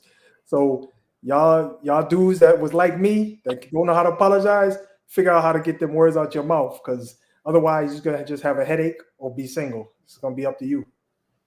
And again, as we said, this is where you got to know what you want. Is she who you want? If she who you want, then it ain't that big a deal. Now, if it ain't who you want, guess what? You ain't gonna do it, and I ain't finna be mad at you. All I'm saying is know the difference. Because sometimes, unfortunately, but if we're being honest, sometimes the best thing you can do is walk away from some relationships. All relationships ain't keepers. But you got to know this. Have you done the research? Is this woman for you? Or are you just afraid to be by yourself? Or are you just afraid to lose her? Why do you want her? This is, again, to me, this is where you need this sheet of paper. Are the things that you need in a relationship? Is she providing these things that you need? Because you can have, and I'm just using this because this is way too many, but let's say you got 10 needs and 10 wants. Is she providing 10 of the things you want, but only 2 of the things you need? The things you need are crucially important. She's only providing 20%. Can you live with a woman who's only giving you 20% of your needs? But all the stuff you want, oh, she cute, she cooks, these are things that you can find somewhere else. It's hard to find what you need in a partner. That needs are way more important. So if she only giving you 2 of your needs, but 10 of your wants, there's no price for peace of mind. There's no price for that. And if she give you the bulk of your needs, then as Mo said, as I've been saying, it's much easier to negotiate when you're getting what you want. See, and I'm equate this to a job. A job that pays you good, it's easier to take shit from a good paying job. When you got a shitty job, you always ready to tell the boss to kiss your ass. But when you got a good job, we got the Star Trek commander coming in. It looked like they let him back in the Federation. Yeah, what happened, man? It looked like they let him back in the Federation. He just beamed in here. What's going on? That. So hold on, let me do a little quick backtracking. Joe Mo, how long you been married? 32 years. Good Lord. And how long y'all been together? 35. Damn. You know what? I'm gonna block both of y'all. I need some people on the show who ain't been married for like 6 months. I need to be the senior statesman in something. So you probably didn't catch the beginning of the show. So I'm gonna ask you. When y'all first got together, you got kids, right, Joe? Yeah, let me make sure not ain't nobody listening. But yeah, go ahead. So, hey, that's that right there. What you just did? That's the wisdom move. And y'all see that door shut, right? The door shut, right? So you know. Hey, but we see that little Y coming through, so that ain't so safe for you, Mo. That door shut though, man. So it's locked too. Once you got married, and you had to make the transition, and you had to become several people. What happened? Oh, so now you're a protector, a provider, a father, and a husband. What was the easiest one, and which one took you the longest to be good at? Oh, I think he froze because he ain't moving at all. Oh, there you go. There you go. Then he stopped again. Oh, there you go. Yeah. He got sucked in the time warp for a minute. Yeah. No, it's you. Let me adjust. Let me go out and come back. Yeah. Where you at, man? Where you? Hey, get that damn spaceship fixed. Hey, his wife probably right there. You better make sure you say the right thing, young fella. You better make sure if you want to make it at 33. Oh man, that's good. You gotta get a text, man. I can't. Right. You know what I'm saying? Jomo is no longer available for this communication. Let's see. I think he left, but it's showing he left. So if he made it, man. Oh man. But yeah, like I say, and that's something that, like I say, it just hit me, and I started doing some self-reflection, because I think as grown men, we should do self-reflection at a minimum every year.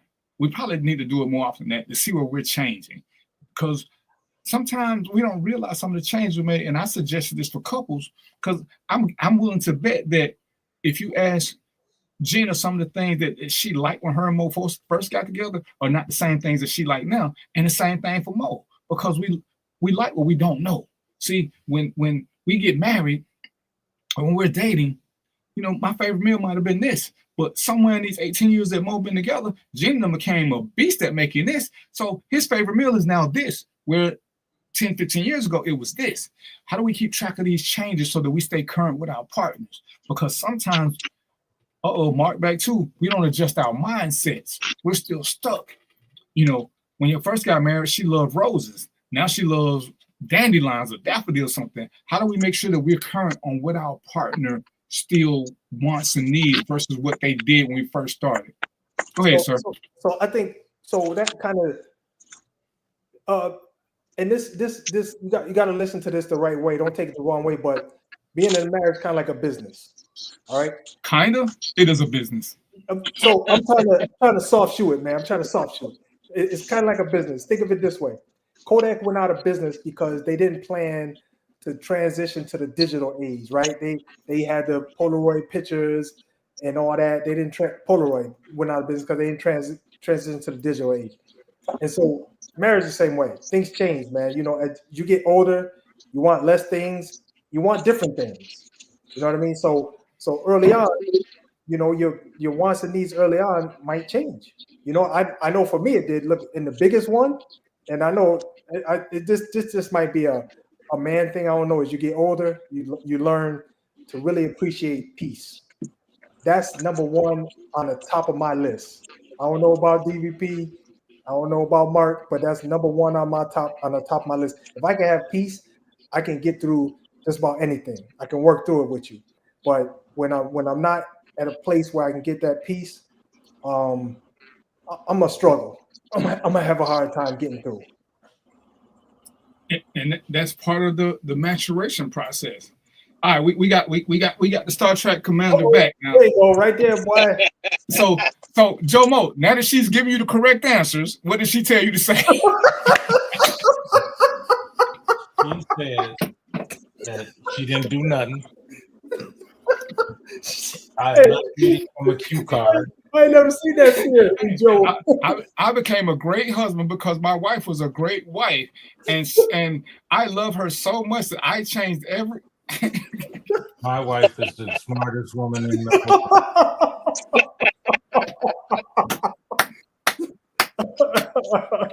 Oh my goodness! Oh dear. I'm just playing that. But, brother. But what was the question you wanted to ask me? I don't even know. We done already gave you answers, so don't even. Oh, okay. Well, yeah, we trying to prolong your marriage. You know what I'm What's saying? up, Mark? What's up, man? Hey, what's going on? Hey, look here, Mo. You talked about having peace. Now, I know you only mean peace majority of the time, right? Because you're gonna have issues that's gonna disturb your peace.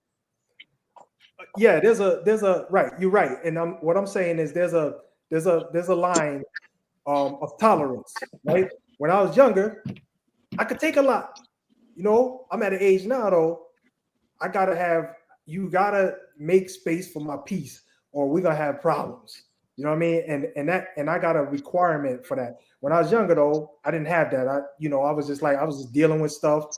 You know what I'm saying? If there was problems, arguments, issues, I could deal with that. Nowadays, I still could deal with it, but I need my own personal time. So that's what I'm saying. I'm not saying you're gonna be in a relationship and it's gonna be all peace. If you get that, man, you better cash in and keep that forever. So that's you missed the conflict resolution part of the show, Mark. We talked about some of the things that happened. So you missed that part. So we did go over that. Okay. Yeah, you know. Yeah, I was taking your bad advice and going to do some work. Anyway, Joe, when you had to become a father, a husband, a provider, protector, and father, husband, provider, protector, which one was the easiest and which one was the hardest for you to learn? What was the easiest one of those 4 jobs that once you decided to get married? Wow. I think I'm still evolving, to tell you the truth, but no doubt. But which one was the easiest for you to just step into naturally? And I was saying, for me, I was a great provider. I was a great father. I don't ever think I became a great husband. Sorry, I was just choked up.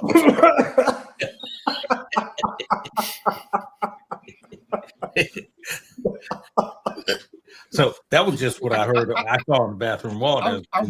I really can't stand black people. I can't stand black people. That's just what I saw. You know, when I was down in Atlanta, there's all kind of little etchings on different walls. DVP was here, and DVP this, that, and other. I'm like, dang, who is this DVP character? I'm like, damn, he's like Rocky and Bullwinkle or what?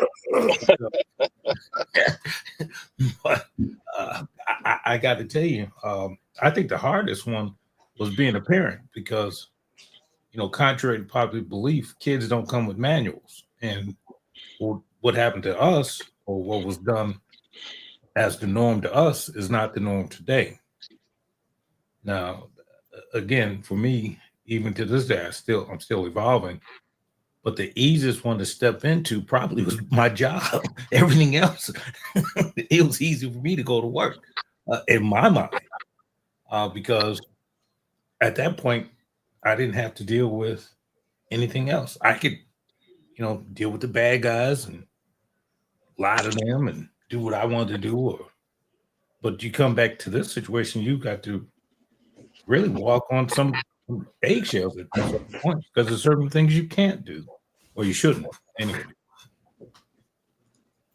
And because you opened this door, and I want to go ahead and get you in trouble, you said kids don't come with a manual. So I'm assuming your wife came with a manual? Yes. Oh, that's why you know all the rights. So what shelf was this on? Because somebody else said it's on the family section in the book. Yours didn't? Hell no. See, if the first two would have came back, I would have, man, hey, within 30 days, I would have took it back. Practice. Okay, I'm on number 3. How much practice I got to get this right now? Hey man, look, More on number 1, and he got it right.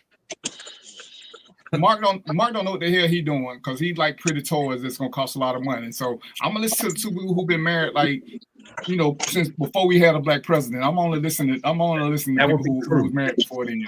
That would be true.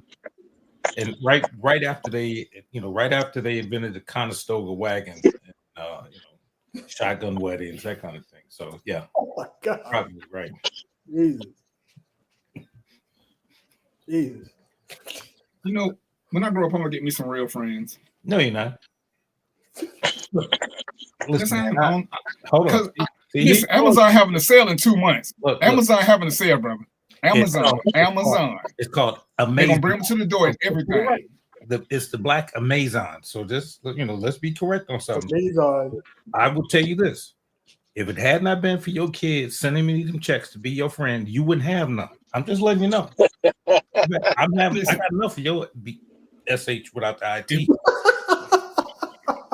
If my kids had money, you were gonna get they would still. If my kids had money, they would still be in the wheel. They would still be in the wheel, bro. I'm getting something. It's probably drug money then. Okay, I think that too. I'm tired. But yeah, I'm telling.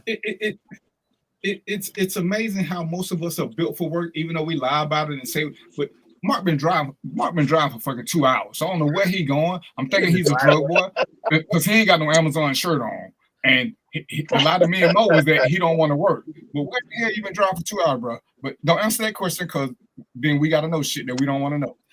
Man, but, I had to go to the west side. I was over there looking for you. No, we're not listening to this shit. We're not gonna be accomplished. That's just happening in your world, bro. Nothing. Man, you ain't never seen no special effects movie. He's in his driveway. Somebody shaking the car. Hey, cause he done changed shirt. That's why I know he did something illegal. Cause he had on another shirt first, so he got a different now. So hey, Mark gonna use this show as an alibi. I was on the show, so I didn't do it. But Mo, if I could go back, they ain't even the same car, because that's a different sunroof. But I ain't gonna say nothing. You know what I'm saying? I'm just letting it be whatever it is. Because I ain't gonna do like y'all did me. Well, I'm just gonna turn into a snitch, Joe. But what I'm not doing is I'm not going down with the ship, brother. I would change the name of the show and act like I don't know none of y'all. I'm gonna change the name of the show to what the hell is going on with whoever show up. That's what the news name of the show gonna be. But and Joe, you weren't here, and I was talking about. I think most real men are built for work, and we're not built because we don't know it. Those of us who were around good men or even a good dad, he worked. So that was something that we had built into us. Even when we can stop working, we still want to do something more, because most of us, with the exception of Mark Lyon, we can't just sit at home and do nothing. We want to do something else. Even if it means driving, carjacking people and stealing their shirt and coming on the live show to act like we was innocent, we still feel the need to do something else. Whereas women are actually, they're more built to settle in and settle down and be nurturers. Most of us are providers by nature. So that's a role that we take on easily and acceptably. I think I just did James Brown and invented my own damn word, but you did. But I use it in a sentence. My mom said I can do that. As long as I can use it in a sentence, it's a real word. So acceptingly is a now real word. Oh, like conversating. It's in the dictionary. Yeah, okay. Yeah, okay. I want to know how come Mark's shirt say Nolo? Oh, that's Polo. Sorry. Ooh, sorry. It's Polo.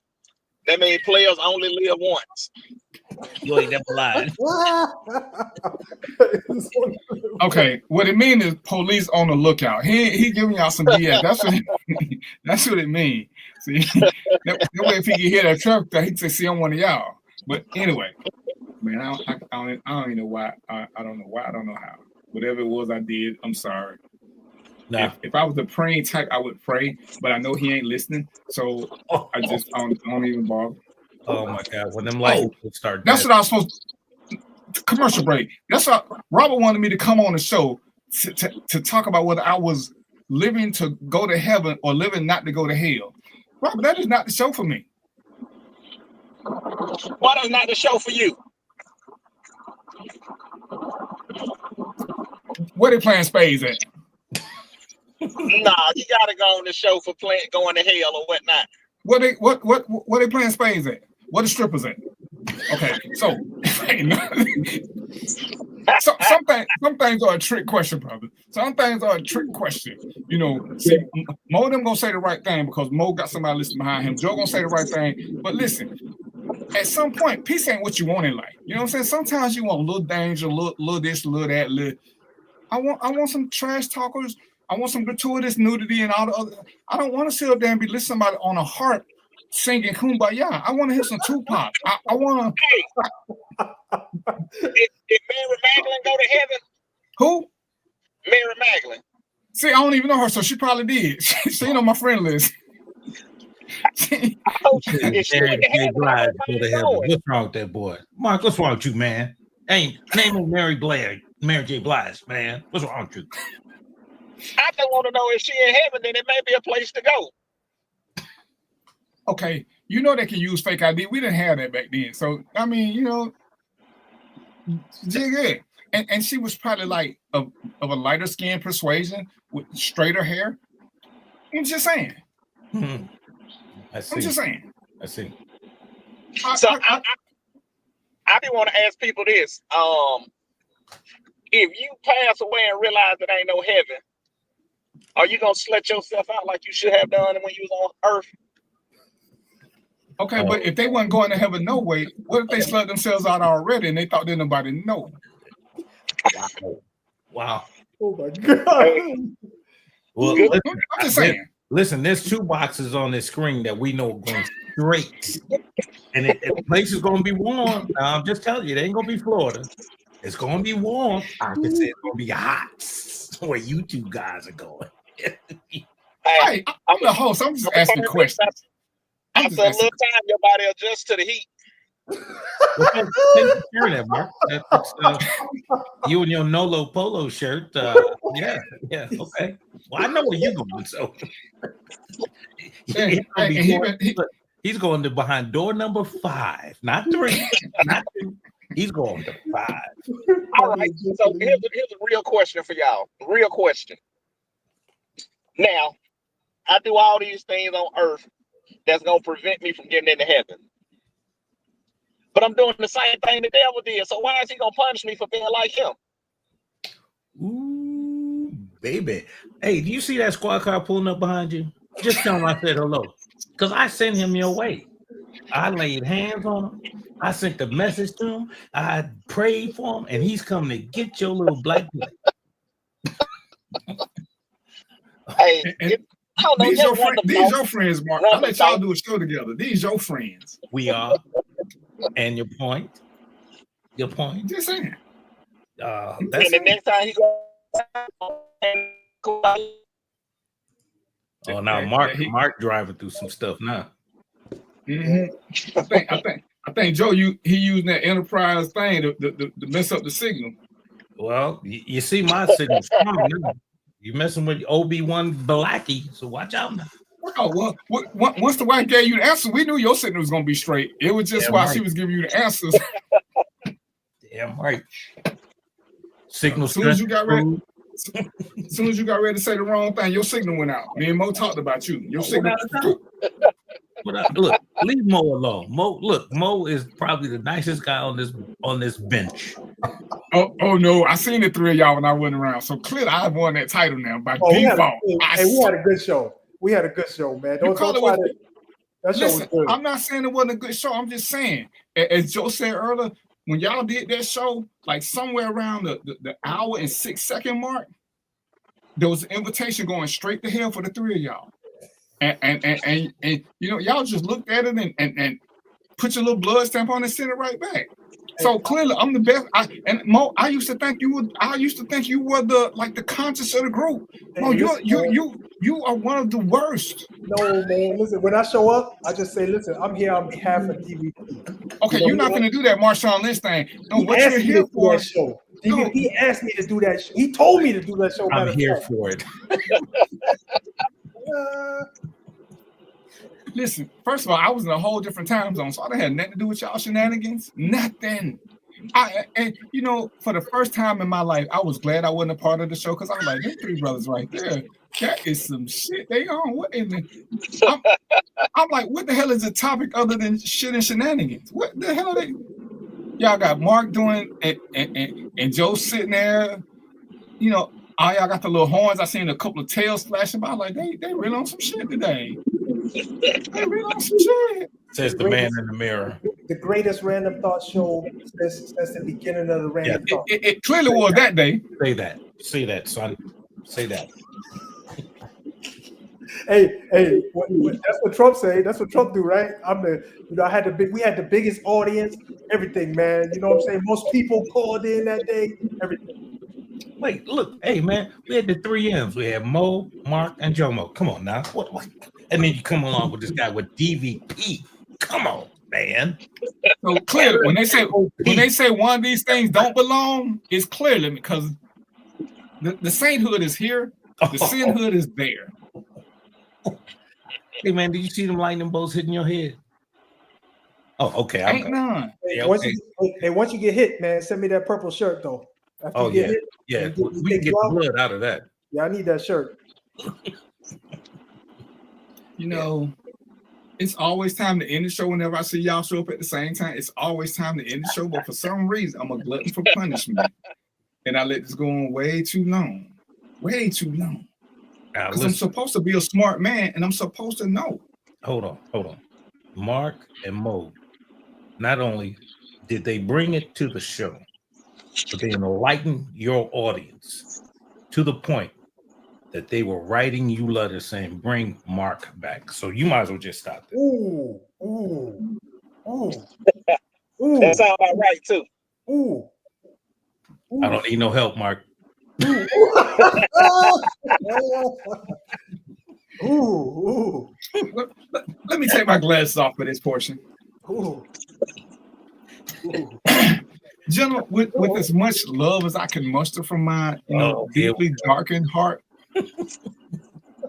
you know, I think from now what I'm gonna be like BVP and FOS, and that'll be the name of y'all group, the FOS. You know what I'm saying?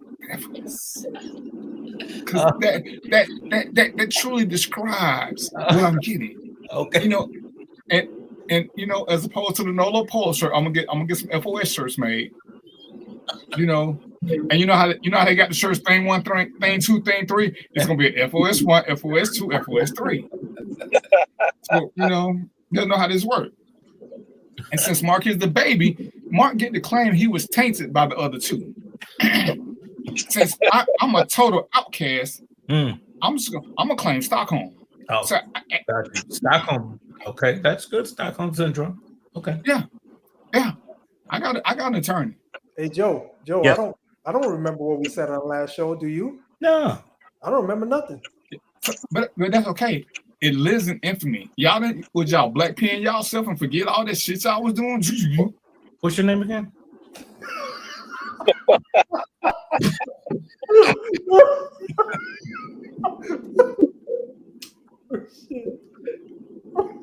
Oh, and now he getting drunk on the show. Ain't that some shit? He ain't never drank on Nan show before. Now he drinking. Listen. Back when I was having a real good show, when it was just me before I invited, infiltrators. Yeah. And we used to have good subjects before the infiltrators infiltrated. We do what infiltrators do. Come on, man. Infiltrate. That's what they do. That's right. They infiltrate and poison the audience. All I need is Robert now. That's all I need now. And no, you can't come now, Robert. I don't know if I can take it. You had some interesting comments from Miss Pearson Roberts. She was good. Oh yeah, she gonna come on the show. We're gonna do a show with the women about the things that the colors showed up late for. Because the black people showed up on time. The colors just showed up whenever they felt like it. But I ain't gonna say nothing. It's just, the colors. I see. Man. Hey, Joe. Yes, sir. If you put the black glove up, I ain't got nothing to do with what's going on right now. He about to put the black glove up, man. You in trouble, DVP, man. Look at he got her. I told you. Oh man. Oh my goodness, man. Don't do it, man. Don't do it. So as we only have 15 minutes left, and I want to be productive to get something good out the show, because clearly y'all ain't bringing nothing today, other than Mark got everybody going to hell. Mo don't remember shit. Joe being controlled by his wife, and I was like, I don't know what the hell going on there. I really don't. Mark, damn, Mark, you've been driving since day before yesterday. Where the fuck are you going? Hey, man. Clearly you gotta be driving a Tesla because you ain't stopped for gas yet. Oh man, you made me. I'm glad I looked down at my gas tank. I'm good. I got a 29-gallon tank. I'm straight. Mark, you've been driving since the election, brother. I had to go to work because you say black men can't sit still. They got to go do some work. That is not what I said. That boy, we seen the whole shit. Black men and nothing else, they can sit still. That's how they keep getting these babies. They can sit still. We need for them to stop sitting still and go to work. But yeah, so I had to go do some work. I'm done. Now I'm going back home. All right, what's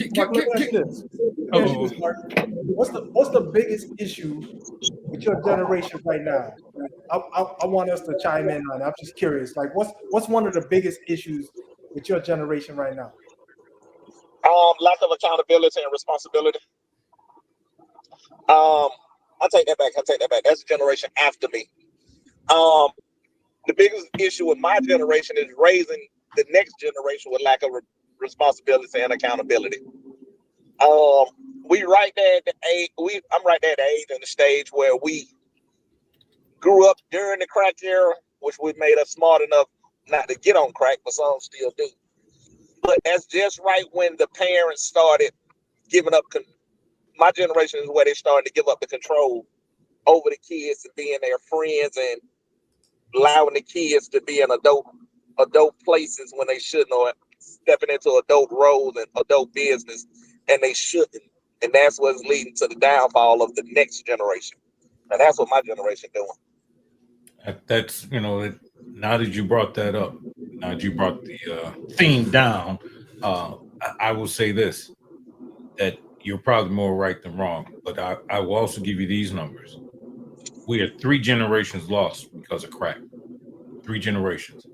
Now, here's the interesting thing about crack. If you look at the molecular makeup of crack and look at the molecular makeup of meth, it's one chemical off.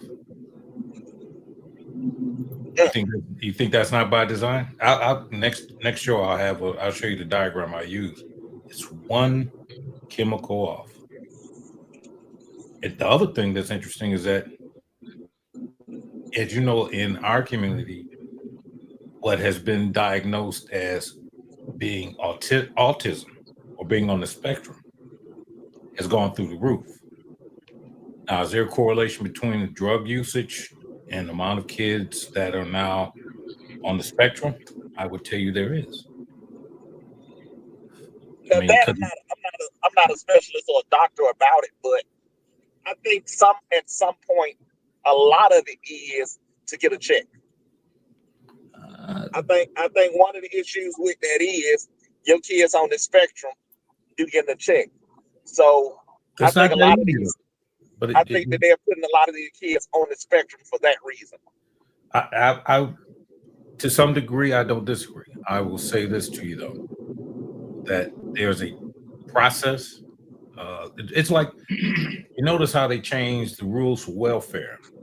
When we were coming up, you could just get it. And a lot of people deserve it. A lot of people should have it. Now, it's called work fair, because it used to be you could be on welfare almost, by default. Well, not only default, but years. Now, particularly in Minnesota, you have, I believe, is up to 8 months, then you're off. I don't know if you know this, but people used to run, particularly from Illinois to Minnesota, because their welfare laws were a lot more lax than Illinois. Illinois, again, is one of those who, it's a work fair state, if that makes sense. So you got to show your worker two things. You've got to show them that you've been looking for a job, and it goes to this thing called child support. Not that I'm trying to bring up anything bad for anybody, but in Illinois, if you try to get support for a child, you have to give them a name, and you have to give them at some point they do a blood draw. I mean, they're doing DNA matching now. So, you can run to Florida or Georgia or Arizona. And at one time, they were putting warrants out for people for child support. They're not doing it anymore. Not Illinois, but I know that in certain states, if you were deemed, for lack of a better term, deadbeat, and you're in arrears, you could have a warrant. It's crazy. It's crazy.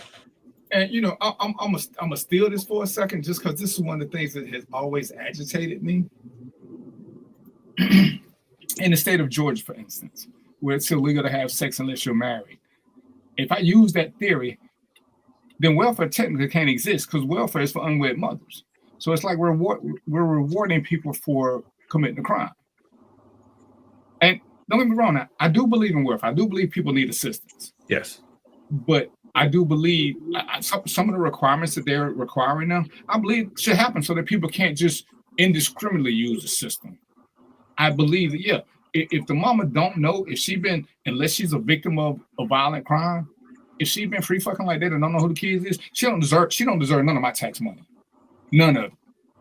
Even if she decides, after 6-7 months she can work. But for the women who are truly victims, yes, they shouldn't be penalized for being victims, because abortion is still is to me, it's mental trauma.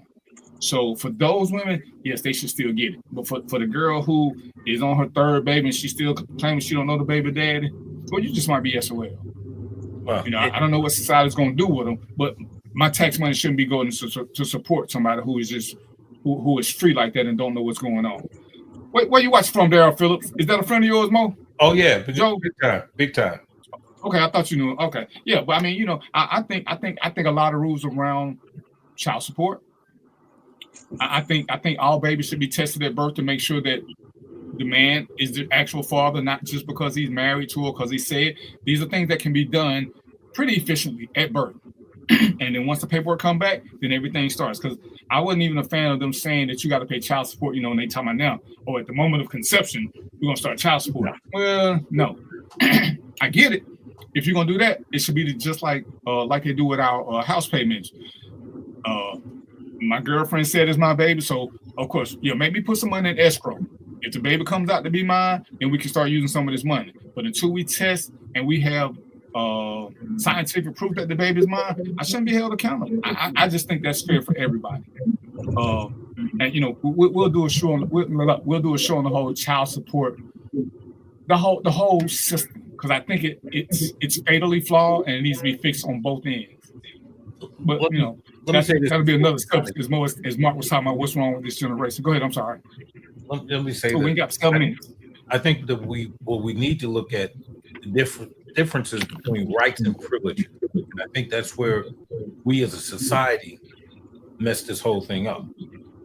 There's rights and there's privileges. Phones are a privilege. Healthcare should be a right. Education should be a right. But for me to give you my money because you say you're not able to work will prove that. You know, right. Some of the things that this guy is doing, and I won't mention his name, I agree with. Not everything. I don't like the way he's going about it. But, you know, if we look at this on the scale of what the other party does, and I think this was a marketing extravaganza because they pulled all the right tunes at the right time, played the right songs, and they won. And now the other side wants to yell foul when you were part of this whole scheme. But the Native Americans have a saying, and I'll say it one time and I'll leave it alone. The right wing of the bird and the left wing of the bird is still attached to the same bird.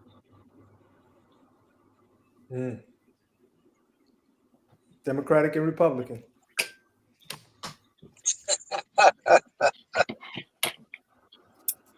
All right, so I don't get in trouble this week. Mark, give me some parting shots. As we got 6 minutes left, I guess everybody get 2 minutes to say some inspiring stuff. Well, parting shots is this: life don't come with a manual. Don't have no handbook. What works for some may not work for others. You can't impart your wisdom onto others, but don't get in your feelings where they don't use it. And Mark stole all my stuff, man. Well, now I'm gonna help you more. Cause like I said, we actually do need to get into. We need to actually start getting into the finances being taught by parents, by us to our kids and our grandkids. Cause I still think if we're the knowledgeable and we're the grandparents, we're still doing the injustice by not sharing with our kids and our grandkids, so they can start. Nobody teaches kids to start saving until we got way too much money. Even with. And I'm gonna steal a minute of your time. Even with Joe, when we first become cops, nobody tells us all the little unions that we should join. Nobody tells us when we have a lot more disposable income before we get tainted in the system. Nobody tells us how to do this because every cop should be part of all these little extra pension things you can get. Don't nobody tell you that till it's too late and it costs too much to get in. Because once you've been there 12, 13 years, you can't pay that back money to get in. But if you'd have started from day one. When cops retire, most of them should be getting 2 or 3 pensions. Because I think PBA gives one, your job gives you one, FOP might give you one. Everybody gives you a little something, but nobody tells us about these things. And the money thing is something more like I said, we're gonna have to start concentrating more on because there are lots of ways to do it, even with jobs. Some of these jobs, Walmart offer 401 and they still got other stuff, but people don't want to work for Walmart because they don't understand that Walmart give you a profit sharing when you're an employee. And I didn't know that till one of my wives had a part-time job. I was like, oh shit, they giving you stock? What the hell? I need to get me a job at Walmart. But I'm sorry, go ahead, Mo. But that's what we have to start doing. We have to make sure we just start putting a whole segment in just for that. Yeah, I just say, I want to focus on because even if you don't do it for yourself, do it for your kids because your kids can start learning how to invest when they're 13. Right, you can have what's called a custodial account, get them going, start investing for them, and it's one of them things where if you don't do that, then they won't start earning money until they turn, legally. I think they can work until they're 16 or something like that. They'll start making money at 16, but in 3 years, man, you can invest for them and let their money start growing. So get a custodial account, start investing, don't wait. Get that going. And Robert, we're gonna get Jen to come on the show and we talk about what women go through. So tell her be ready. You don't get to be on there. I'm gonna have one just for the women. So we've been doing this. I got 3 minutes left. We had a little fun today. Like I say, most of these shows, they're meant to be fun, they're meant to be entertaining, they're meant to be educational. I want you to get something out of it. Like I said, we're gonna have some more super serious shows. But when I got these group of misfits, it's always gonna be some love going shit. Mo, your task is still to give me and Joe a date for when you want to do the cop show, so we can talk about the things that society can do to make cops be more responsible. Yeah, I'm still putting that together. But go ahead. So we're gonna do that. We're gonna do some Law and Order shows. We're gonna do some finance shows. And I'm gonna steal Robert line. We're gonna have some everyday people when they come in, like I say, and they send me stuff and I see stuff. We're gonna talk about all these things. And if it's something you guys want to talk about, email, inbox, text one to four of us. We'll put it to the table. There's nothing that we won't talk about. And if it's something that we don't know, which is pretty much everything, we'll find somebody who knows. Or like your POTUS, we'll find a good bullshitter. But we will. There's nothing that we won't address. I just want to address things by myself that I don't know because I don't want to do a lot of speculating. We kind of like to deal with. We'll tell you what we think, but we want to deal with what's real. And we got to do that. It's one of the things. Like I said, my management team, when I don't fact check shit, they get on my ass. What you got, Joe? I just want to know where you get that shirt at, man. I mean, us in the for real on the Amazon bridge on the bridge. Amazon. I can't a shirt like that. I'm sorry, man. That's purple. That is royal purple, baby. I got it from Amazon. Okay. They delivered it to my door. All right, I'm on it. I don't know if they have it in my size, fat butt, but I'm going to try it. All he needs is a Prince guitar, man. That's all. That's all. Oh, he got it. No, don't do it. Don't do it. Don't do it. Don't do it, man. Don't do it. Don't do it. Don't do it. Dad. Oh no! No. Wait, no. No, man, that ain't working, man. That ain't Prince, but it's all right. We'll take I mean, that's a Tebow. Hey, that's a Tebow Prince. Hold on. Oh, this ain't a Tebow now. It ain't electrical. That's it. Hey, that's in the setup room. You know what I'm saying? This ain't the boomer room. So I just got, Yeah, Bill Withers. Right. Yeah. This is my chill room. You know what I'm saying? I just want to. But now in the room with all the lights, I got the Prince one. Ah, I see. Nice. But yeah, like I said, if y'all got something, and I got a couple shows where we're gonna have ladies come on and talk about stuff because we want to hear all sides. But we truly do try to educate. If Joe would have been here earlier, he would have gave us a couple of books to read because we're about that life. We want to challenge you. And one thing I want to say before we get off, because somebody said, "Why don't you do this?" Conversations are only good with people who want to listen. So we can say whatever we want to say, but if the audience doesn't care, we're wasting our time. And that's why sometimes I don't talk to you guys about certain things because y'all already know. So y'all are really not the target audience. All I'm getting is a bunch of amens. And anybody who's ever done this show or talked to me, what's the first question I always ask you? How do I make the show better? I don't need you to blow smoke up my ass. And I ain't telling you in Conway Twitty, but we want to make the show better. We don't want to just hear the kudos. Tell us what you guys want to know and how we can make sure. We want to make sure we're educating you and having fun in the process because you learn more when it's fun. So, like I said, talking about money sometimes ain't fun, but we need this. And us broke people can make jokes about it. So this is what we're gonna do. We're gonna continue to do it. Joe gonna come with he gonna educate you on some Black history, whether you like it or not. He gonna educate you. We're gonna tell y'all some things about the police. And this before I leave, it's one of the things I'm gonna say. And Joe said it. And I need for y'all to pay attention to this. And I need for y'all to spread this. When we start letting them take our rights away, we don't get them back. So we need to be really careful about how when we say we don't care about this, so they're gonna do this anyway, because now we're freely giving it to them. Because if they could take them without us, they would have took them a long time ago. Now they can take them because we will sit back and not do nothing. And failure to do something is the same as doing nothing. So when you got a choice, stand your ground and say no. But this, I don't care. They're gonna do whatever they want to me anyway. If that was the case, they would have been did it. And listen to what Joe is telling y'all. If our vote didn't count, they wouldn't be working so hard to take our vote from us. I don't understand how y'all missing that fucking point over and over and over again. If it didn't count, they wouldn't go through all this redistricting stuff. You wouldn't have the stuff that's going on in Texas. You wouldn't have the stuff where people are leaving their own state just to avoid this. Because they could just do it if they believe if what you said was true. It is not true. It's not. And we gotta stop being simple niggas and just letting them have their way. We can stop this, but we gotta stop acting like we ain't got no say so. For all this fake power we keep talking about we got with money, we got just as much power freely with a ballot. Freely. All you need is ID to go vote. But they're gonna make it so you're gonna need an ID, a birth certificate, a letter signed by Trump, 3 white friends who belong to the Klan, and 2 babies with white people names. That's what they finna do. And we sitting back, oh man, it don't matter. And truth be told, most of y'all can't afford to go to another. Y'all can't go to another country. Hey, most of y'all can't afford to go to another county. So leaving the U.S. ain't gonna happen. He either gonna put you out or they're gonna put us back in fields. Because we keep saying, oh, it don't matter, it don't matter. Or change. And clearly it does, because they keep trying to get us to have that defeatist mentality. That's on us.